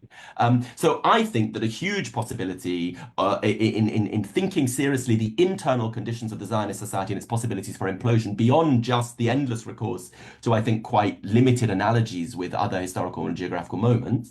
I think one question that has to be raised is the possibility precisely of breaking open that Haredi population, which is to give up on the liberals in Tel Aviv who tell us that they're for peace and they love LGBT rights and whatever, giving up on those people as a major bastion of a possible alliance with the Palestinian liberation struggle, but thinking about whether the Dati Leumi, the national religious of the West Bank, who are the most vanguard committed to the project, will continue to bring the Haredim behind them in a kind of hegemonic bloc, or whether that bloc will be broken and the Palestinian liberation movement can reach a point of making an offer to a population which is, they're almost half of the Jewish population of Jerusalem, which Israel regards as its capital city. So a position where you're able to make an offer to that population that says, look, you'll be able to stay and worship in your religious sites if you dissolve the state, which we want to dissolve and accept Palestinian right of return and so on. I think those are the kinds of questions particular to the setting. Equally, the regional question is, we're seeing images, very interesting, protest in Homs the other day in Syria,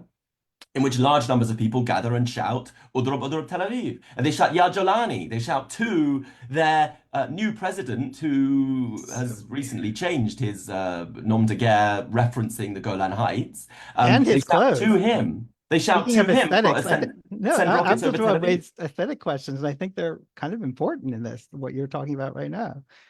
He changed his whole look for the world. Yeah, well, that's right. But so I think there's a question about the Zionist societies. There's an open question about the Zionist society's composition, and there's also an open question about the regional composition, which is, do you have a situation where, as my more optimistic Syrian friends think, a kind of coming democratization, because the one thing that we know lots of people in Syria agree on is they're not happy about the Zionist state. A coming democratization opens up space for a more aggressive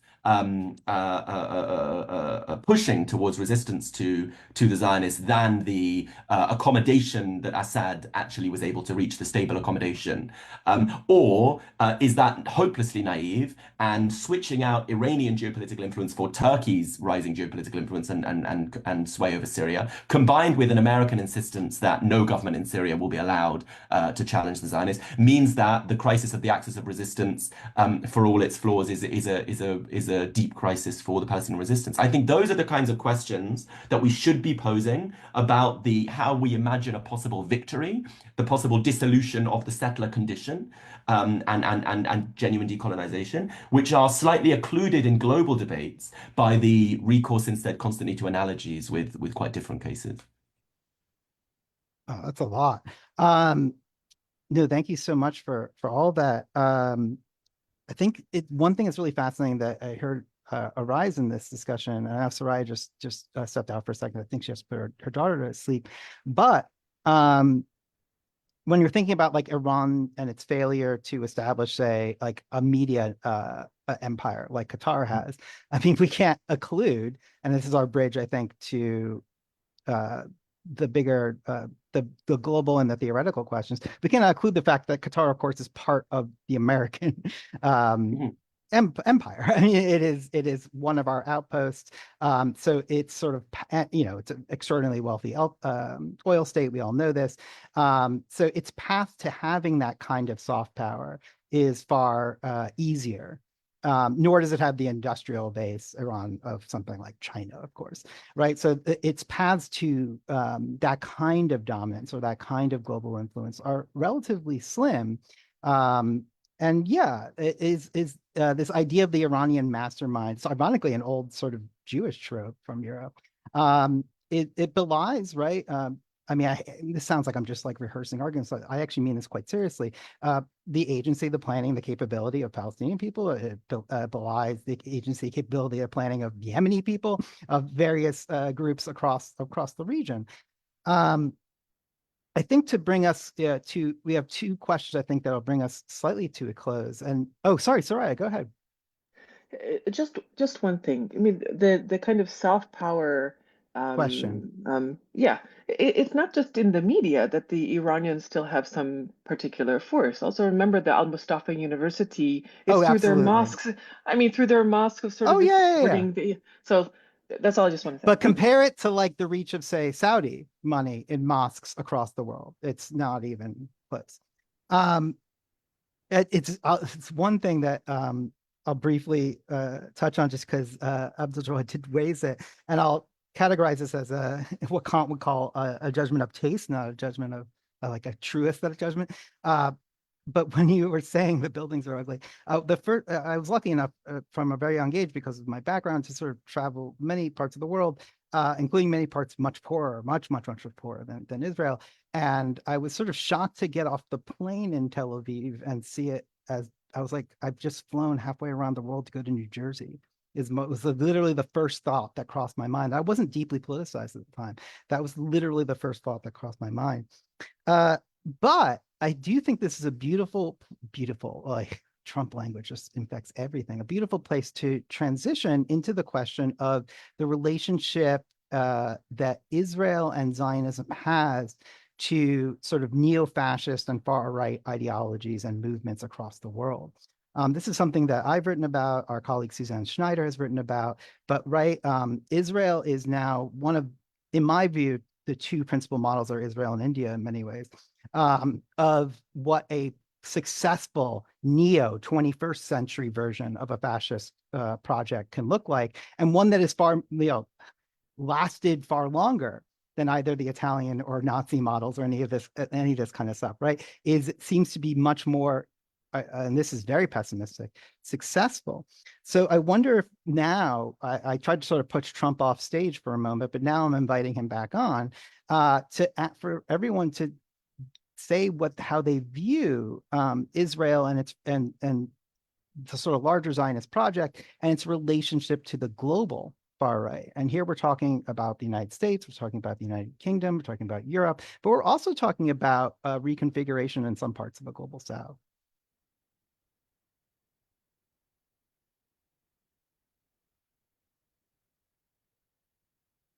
Oh, no one wants to talk about this one.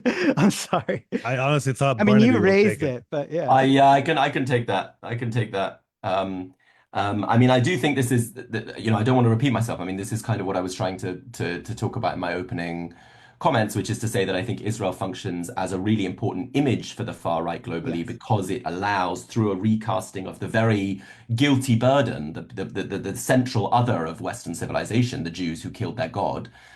Through a recasting of that essential other as the protected minority, it allows both for a kind of tossing off of guilt and also a positioning of racism as noble and protective of vulnerable people. It's a bit like the classic image of the patriarch, in which the patriarch is the man whose strength and power and violence is necessary to protect women and children from hostile forces. And I think that's the kind of image of Western civilization in which the Jew is cast as the woman at home, the vulnerable, fragile being in the imaginary who's threatened by Muslim immigration. You had an Australian far right senator who was challenged for talking about a final solution to Muslim migration and was called an anti-Semite and said, I can't be anti-Semitic. I love Jews because Jews are the very people who are threatened by Muslims, and that's why I love Jews so much. That's the kind of general framing through which Jews are being reimagined as a protected minority, and it's the kind of gender doubling where Jews are cast as the kind of vulnerable white woman who needs protecting in the metropole, and then in the Zionist state on the frontiers of As the, like, civilization, Jews are the brave, hearty, Sabra. muscly, Yeah. masculinized. Zionism is a project in masculinizing people like Ajay and me who are insufficiently Yeah, effete um, intellectuals. exactly, effete and effeminized intellectuals. So through that kind of gender doubling, Jews are imagined by the global right, I think, both as an inspiring image of the settler on the frontier who understands what the liberal at home in the comfortable metropole fails to get, which is that his comfort depends upon violence extracted at the periphery. And that was always the claim of the South Africans, right? That liberals overseas didn't get that their Western civilization depended on the settler violence. And that's also the claim of the Israelis. It's very interesting if you look at the way that Europe and is now discussed within Israeli society. If you ask Israelis why is it that there have been large protests for Palestine on European streets, there's been a classic Oh, it's charge. swift. You're right. It's true. European anti-Semitism. This has been said for a long time. It's just, this is the land of this is the continent of the Nazis. Why are we surprised? But now there's been a switch, and the claim is, well, of course, Europe is run by Muslims.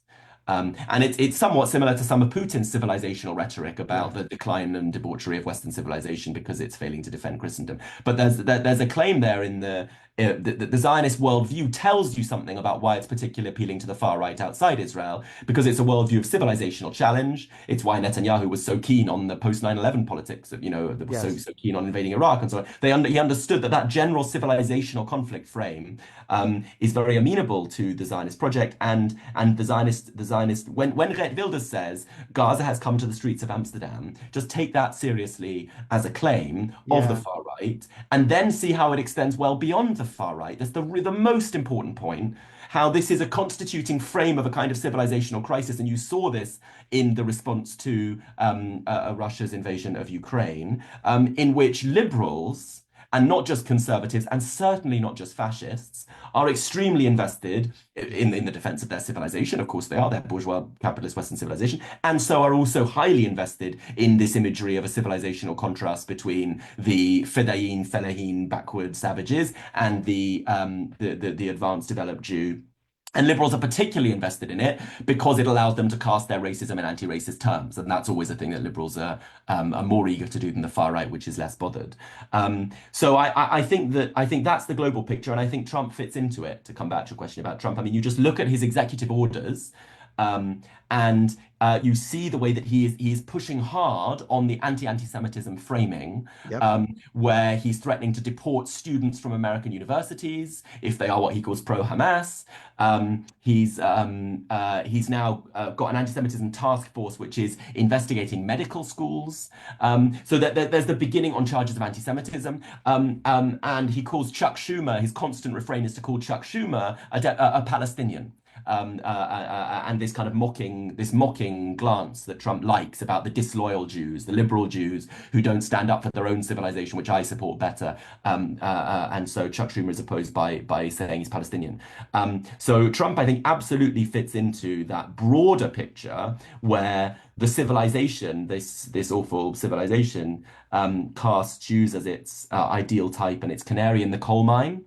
Jews have to be Ah, defended or the whole civilization will crumble. And the far right's position is to go aggressively on that and to claim that liberals have allowed in these Muslims as migrants all over the world and have been too soft on the challenges to Western civilization geopolitically. And that is Trump's two charges, right? Muslim ban, build the wall, and be tougher on China. And those two charges are both collapsed into or are capable of being articulated as a claim that the liberals are therefore not defending the Jews, which means Israel, which is threatened by the Global South Alliance of Nations, and which means Jews at home who are threatened by Muslim migrants who are going to come and kill them. So that's why I think Jews and Israel become an important image for the far right, and an image which is disorienting for the left. Because you then have a bad binary that is intuitive on the left of are we going to say um, we must care so deeply about anti-Semitism, and so we accept this right-wing framing of anti-Semitism, and we have to start worrying about it, and we have to start policing the way people talk about Palestine, and so on, which is just obviously sort of totally wrong. Or on the other hand,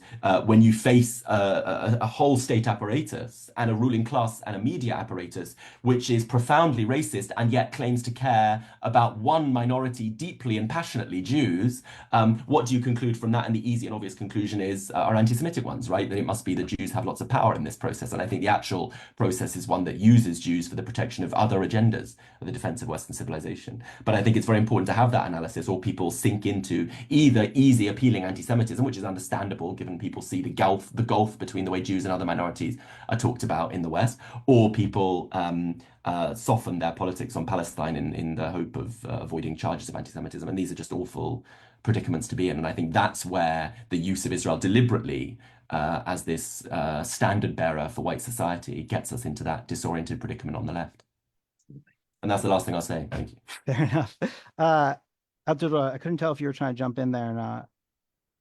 No, I mean, I think Barnaby's doing a great job in positioning, this whole relationship between Israel and a lot of right-wing fascist movements. Although there's multiple fascisms and there's also multiple right-wing, and one thing that I notice is that in the American right-wing sphere, there has been some sort of push against Israel a bit. Yep. With people like Tucker Carlson and Candace Owens and others, and we can see that kind of coming with Trump as well. That discourse with him saying America will take over Gaza. But in large part, I do agree. I think I do have a question to Barnaby, because to some degree, I always thought that not only, we can talk about this whole boomerang effect, and AJ also talked about technology and surveillance and the way Israel is, serves as a lab for a lot of, militaries across the globe, specifically Western militaries. But there's a level to, beyond this gendered image that you provided us.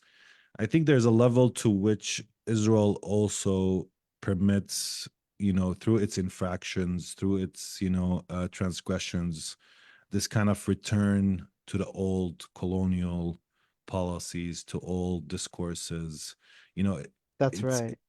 There's this kind of Western nostalgia to that moment in history, and there is in these fascist movements some sort of like nostalgia to the old British colonial discourse and things like that, and I think Israel also serves that. Or do you agree with me? Or because I think that when it comes to even Germany claiming that it cannot take a stance on Palestine based on its history, for instance, or collective guilt, so you elevate one a crime to the level through which the people supposedly that are the lineage of the people that you committed the crime against, to the extent that you give them the permission to commit more crimes as such. But I think, to me, I always was struck that it's not only about that, it's some sort of redemption for Germans. It's like, we did this to the Jews, and now look at the Jews. Although I think, as AJ also pointed out, and as you also, Barnaby, pointed out, I'm not sure, we can speak of Israel as a representative or embodiment of Jewishness, at least not diasporic Jewishness. But, there's some sort of redemption there, and some sort of also nostalgia, and some sort of also Israel, being at the frontier of transgressions that they want to emulate across the globe, more specifically, even with Geert Wilders, claiming, there's an opportunistic element here of pushing, this anti-Muslim immigrant hatred, but also, trying to push anti-immigration policies and perhaps deportations and, all that comes with this kind of right wing. So there's a connection. But for me, I always thought of Israel as this nostalgic Yes. Yes. element. No. Yes, at the foundation of the state, Isaac Deutscher said it's the great misfortune of the Zionists that they, as often in Jewish history, catch up a bit too late with the developments of the wider society. And in this case, the development of the wider society was colonial nation state building, which Israel is a peculiarly kind of case of time out of joint. That it's doing it after any other such projects are beginning. And I absolutely agree with you. Part of the joy that Zionism gives to sections of the right, and you're completely right that there's an interesting kind of split on the right, because there's always been, I don't think that's new though, there's always been an American isolationist section of the right that has been very, very opposed to American support for Israel, and as Ajay is saying, has always connected that to anti-Semitism. Even people like Pat Buchanan, and I mean, there's a long history. Yeah, I was thinking of him, actually, exactly him. Sorry, and Rockwell. Sorry, go ahead. But I agree completely with you that there is a kind of joy, a freeing, liberating joy in being able to own your colonial aspirations when you talk about Palestine. And that for white people in I shouldn't say, for whatever, right-wing people in Europe certainly, and I imagine in America too. It's very similar to the popularity now on the American right of romances of Rhodesia. There's an interesting kind of case that people like Quinn Slobodian have written about of the fascination with South Africa's smaller cousin as a settler state, to which lots of settlers went out from Britain and the British Isles after World War II in search of materially, practically a happier, safer life. So that's one side of the phenomenon always. It's like, we'll use the Jews because we want to attack the Muslims. And there's a kind of like very practical imperative there. And also a romance of whiteness and of endless land and all of these kind of 19th century ambitions that still lived in Southern Africa, where the settler state still existed up to, in Rhodesia's case, obviously 1980. And there's now a right-wing obsession in America with romances of Rhodesia and the tragedies of Zimbabwe that followed, held out as an example of why they should never have given up. And that's very, very similar to the kind of role that Palestine serves in the present. This is a case of colonialism that we can full-heartedly embrace. And you're exactly right to say that that's crucially present for Germany, which is the Holocaust is the one case I know where the perpetrators of a crime then presume great moral authority in discussing and defining that crime. They're the world's experts now. Yeah, so like, the way that you get to know about anti-Semitism is by killing loads of Jews. And then everyone must listen to you, and this is indeed the dynamic in Germany when non-German leftists come in and try to talk to them about it. Everyone must listen to me as a German, they say, because I really know how to kill Jews, and I know why people kill Jews because my grandfather did it, and so I'm the only person you can ever listen to about killing Jews. That can be a slightly deceptive move, as you say, because what's really going on in their support of Israel isn't just about the guilt stuff. And we take them too much at their word when we make it all about the guilt stuff. And what's really going on is what, in the best submission to the ICJ hearing that I saw, the Namibian government presented, where they said, yeah, Germans really know about genocide. And it's not just genocide of the Jews, it's the wider commitment to genocide that is served in their support for Palestine, not as a kind of Sonderweg, a kind of, German peculiarity of an addiction to genocide, but as a commitment to a form of life, to a European Western civilization that always it was entangled with colonialism, and whose racial politics in Europe and the United States, where the opposition to migration is now the overwhelming theme of the right. I think that's the context in which, Trump is elected on the basis of saying, I'll reduce grocery bills, which is doing very little to do, and I'll attack migrants. And his aggressive executive orders and ICE expansions and so on really do try to live up to his promise to aggressively attack migrants. In Europe, we face the same phenomenon. In Britain today, the Labour government produced a huge stream of propaganda, imitating a far-right party, which is coming to replace the Conservatives' reform, and saying that the Labour government should be celebrated for having deported lots of people, in a context in which that worries about migration, framed explicitly as worries, explicitly from politicians. Suella Braverman, former Home Secretary in Britain, made a speech the other day say Western civilization is under threat. And she said, quoting J.D. Vance, Britain could become the first Islamist nation with nuclear weapons, not Iran. So the worry about migration is a worry about civilizational collapse because people don't share what in this country enshrined in law are called British values that have to be taught to everyone.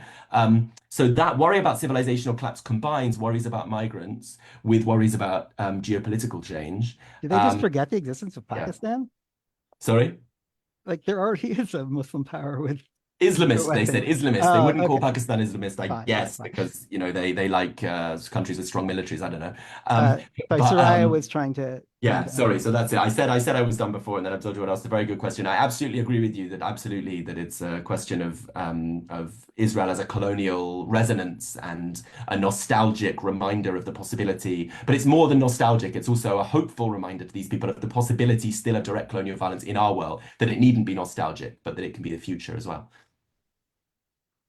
This particular conversation, I don't want to lead us astray, but it just reminded me of Reza Pahlavi, not the grandpa, but the son, and the role of like these right-wing Iranian monarchists of the diaspora, and how pro-Israel, pro-Zionist they became. And for those of you who are like, if you're involved in like Iranian feminist movement or women's movement, there was something very strange that happened around the time that Narges Mohammadi became the Nobel laureate, right? Yes. And sort of the Swedes sort of had to pay for this because the Iranian monarchists were so pissed off that she was chosen and that she became a kind of representative of the Iranian people.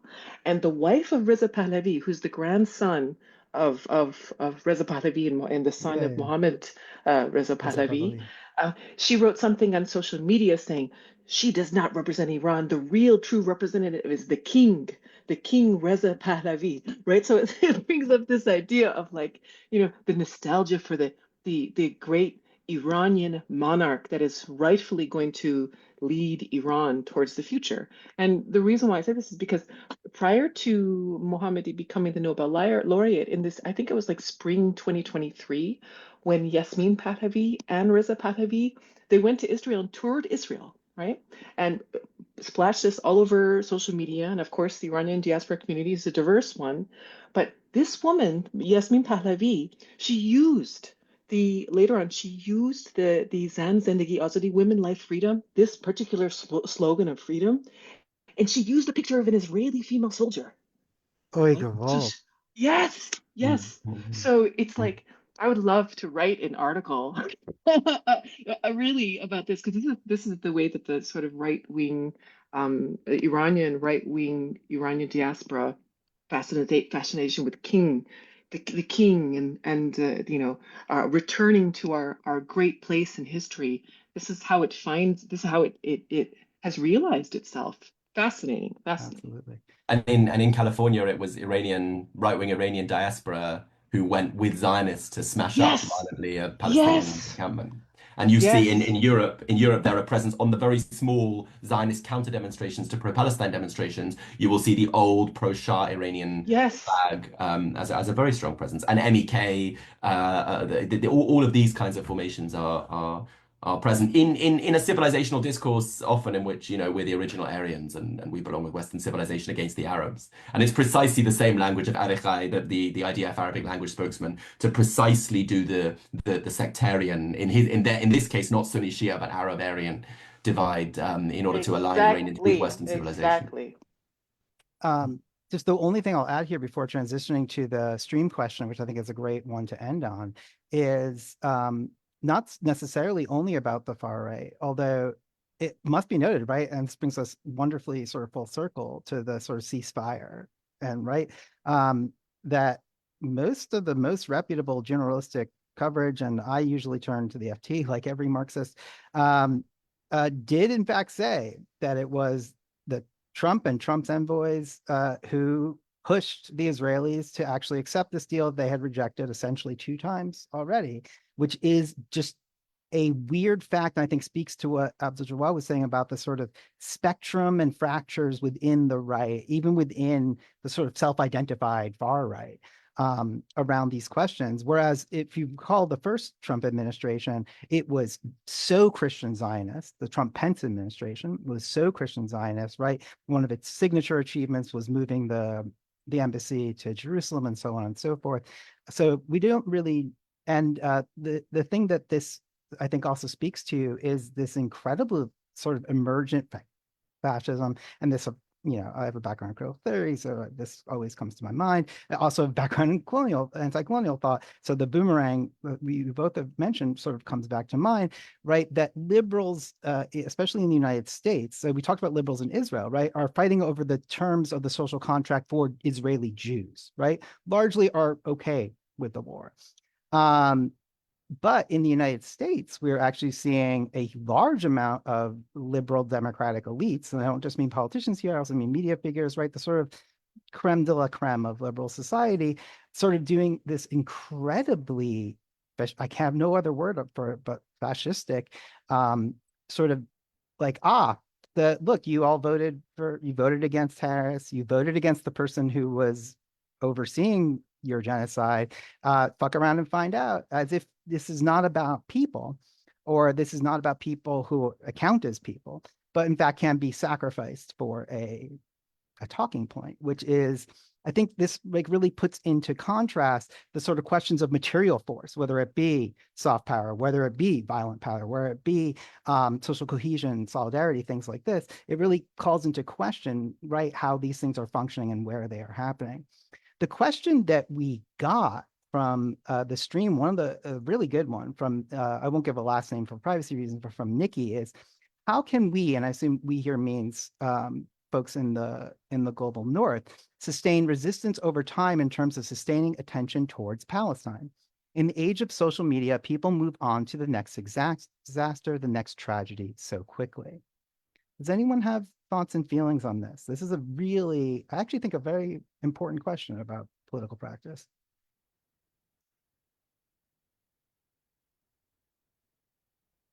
Soraya, you got nothing? Barnaby?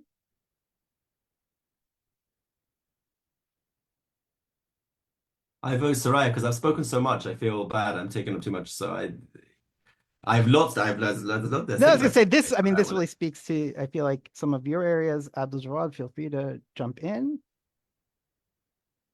I mean, there is a short span, if you want attention span, generally speaking, and I think that the idea of being locked to an issue because it's now on the news um, is symptomatic of a failure to organize, for instance, a failure to build movements, a failure to, because that means us we're just individuals, atomized, each one like in their living room, looking at their social media, and Right.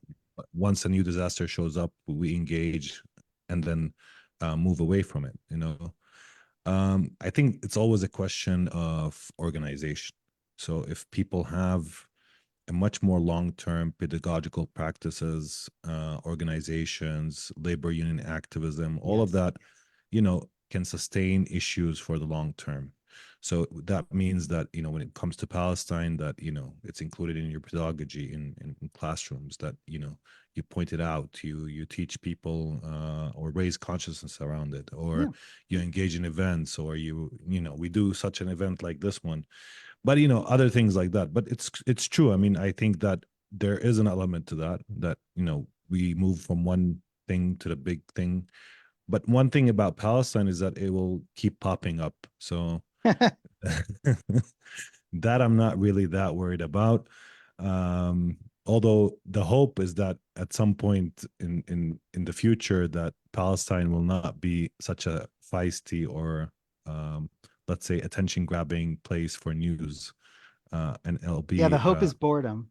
yeah, the hope is boredom. So but yeah, I mean, I get that fear that we had 15 months of massacres, and people locked into their attention is locked on Gaza and what's happening there, and with ceasefire and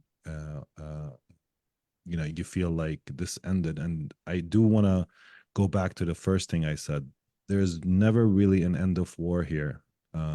It will continue in different ways and forms, and I think for people who got engaged, they will always be able to find the developments, what's happening new, and how they can support and help and build the forms of solidarities that we need to open a different horizon in the future.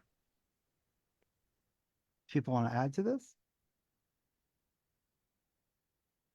And the only thing I will add to that, which I think is a really great place possibly to finish, unless people, I do want to give space if everyone has anything else they want to end on, is I will just echo everything that Abdul just said and Barnaby before him. But to add on to this, that one of the elements of Palestine solidarity that does break out of that sort of highly mediated mold, where it's like you're just reacting in like through 16 layers of social media, et cetera, and right, this atomized thing. Part of what it has been extraordinary, I would say, and this is perhaps the more optimistic, if I'm going to branch on your binary, on your dialectic, has been the way in which Palestine solidarity work has reanimated huge parts of the left, I would say, after especially here in the United States, and Barnaby, you correct me if I'm wrong, I think in the UK as well, after the failures of the Sanders and Corbyn project. And so in many ways, like, right, and I also have been very impressed, especially thinking about what you just said, like when there were the large encampments, for example, here in New York City, they also were inviting in and holding, for example, the union meetings of the university, whether it be directly related to Palestine or not, right? It was part of a larger infrastructure and movement building process. And this to me is like where a lot of Palestine solidarity work can start and can work, and including direct action, all this kind of stuff in the West, right? Because we cannot yet control our states. But it also is in some ways what Palestinian struggle has done for us, has given us a taste of what steadfastness, what samud is. And I do think that is an extraordinary, so it's hard to keep your eye on the ball, right? I mean, everyone's calling the Trump sort of first opening day shock and awe. That's literally the phrase that our military invented for the invasion of Iraq. So, right, you can be shocked, you can be in awe, but you can also still persist in the face of those shocks and those awes, especially if you do so, again, breaking out of that sort of atomized, mediated, singular expressions of discontent. Soraya. Oh, sorry, and then Barnaby, and then we'll close. And so I hesitate to actually offer this particular solution of sorts, in large part because it is completely non-academic, but it has much to do. Okay, but it has much to do with my being a mom, right? And raising our daughter, who's a mixed kid, but who we take her to protests. We expose her. She's only 6 years old, and we make sure that Palestina, as it's known here, is part of her reference points. Very like she can point out the flag. Yeah. She knows that if she's looking at watermelon, she makes the association. The geography, the images. Yes. Yeah. So it's like on a very just human level of making sure that's part of the visuals that she sees in her life, right? That she should care for it. I mean, she sees through like the demonstrations we participate, but also her mother and father being open to it, right? So separate from the media discourse, separate from the fact that we all are sort of fixated, we have all short-term memories and so on and so forth. Yeah, guilty as charged. Yeah, just basically raising her with this idea of that she should care for it. And so far in the 6 years, pretty good. She in our neighborhood, she's like, Palestina. She'll point to the Palestinian flag. She'll know. So this is just at 6 years old. Right? Well, Sammy and me, what can I say? Baruch Hashem. Barnaby? Palestine has certainly re-energized a new set of political binaries across the globe, which I've been trying to argue are the emergent and defining binaries of a sense of civilizational crisis that was articulated in 9/11, maybe when after the end of history, after you weren't allowed to have fundamental social conflicts anymore post 1989, because all the questions had been worked out, it turned out in 9/11 that you could pose fundamental questions as long as they were posed in the cultural idiom, as burgers face Fukuyama says this is just burgers. revanchinism. It's still liberal democracy and liberal capitalistic democracy till the end of time. Yeah, well, that's exactly right. But still, there was fundamental conflict. But still, No, there was I fundamental couldn't agree. conflict I back of in the, course agree. you know, we were no longer in a world of just everyone agreeing on everything, which was the kind of sad note that Fukuyama ended the original essay on.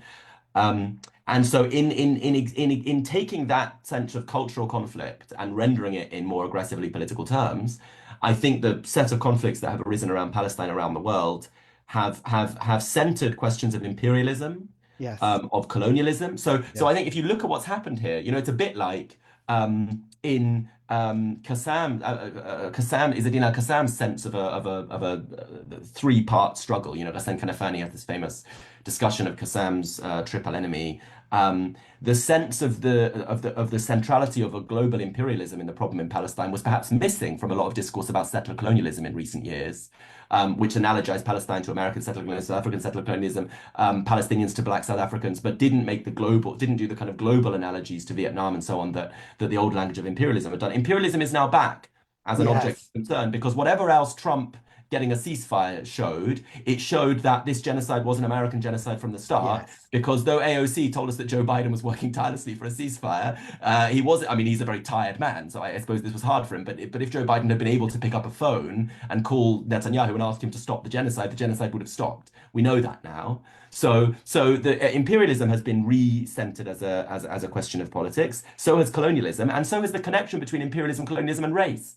I think that the discourse of Palestine, the movement around Palestine, has transformed anti-racist politics after years of a personalizing of racism, after years of a racism that was understood through personal experience of microaggressions, and the need, therefore, to construct safe spaces defined by trigger warnings and privilege checking and so on, about which we might say lots of complicated things, and I'm not trying to dismiss Yeah, that of course. whole tendency. But the connection of racism as a social form created to serve the material needs of imperial and colonial power is back when people's sense of the racism that brings them onto the streets now is the racism that means that politicians in the global north don't care about dead Arabs. And it says to lots of people in places like Britain and Americans, they don't care about my kids if they die either. And so centering Palestine in a language of racism reconnects racism to material phenomena and also reconnects a kind of global structure of racialization rather than the hierarchies of victimization that you get in discourses about that break apart solidaristic coalitions and talk about Arab anti-blackness and South Asian anti-blackness and so on, which again might be important and have their place, but lost some of the solidaristic universalism. So in all those senses, I just wanted to agree that that Palestine has as Egyptians supposedly said in Entering Tahrir, Palestine is liberating us. But there's something a bit dangerous about that rhetoric because, of course, it can be glib to be very happy in the West that Palestine's doing all kinds of things for our politics, while Palestine remains in a situation of constant genocidal assault. And I think the problem that the question raises, and I'll just finish on this, which is the classic problem of social movements, that they have a tempo that goes up like a firework and then down like a stick. Yeah, one of the oldest problems in political organization. It is a classic problem. And I think partly the classic answer to that problem was, of course, institution building. That you establish that institutions differ from social movements in having they have a different tempo, right? A slower, longer term, and always the difference that we pose on the left between student struggle, which can flare up very violently and aggressively, versus worker struggle, which has often stabler patterns because workers are then longer in unions. And so that, I think, raises us again to the central question of the deep challenge and tragedy of the Oslo process, which was the defanging and demolition of Palestinian institutions of the PLO.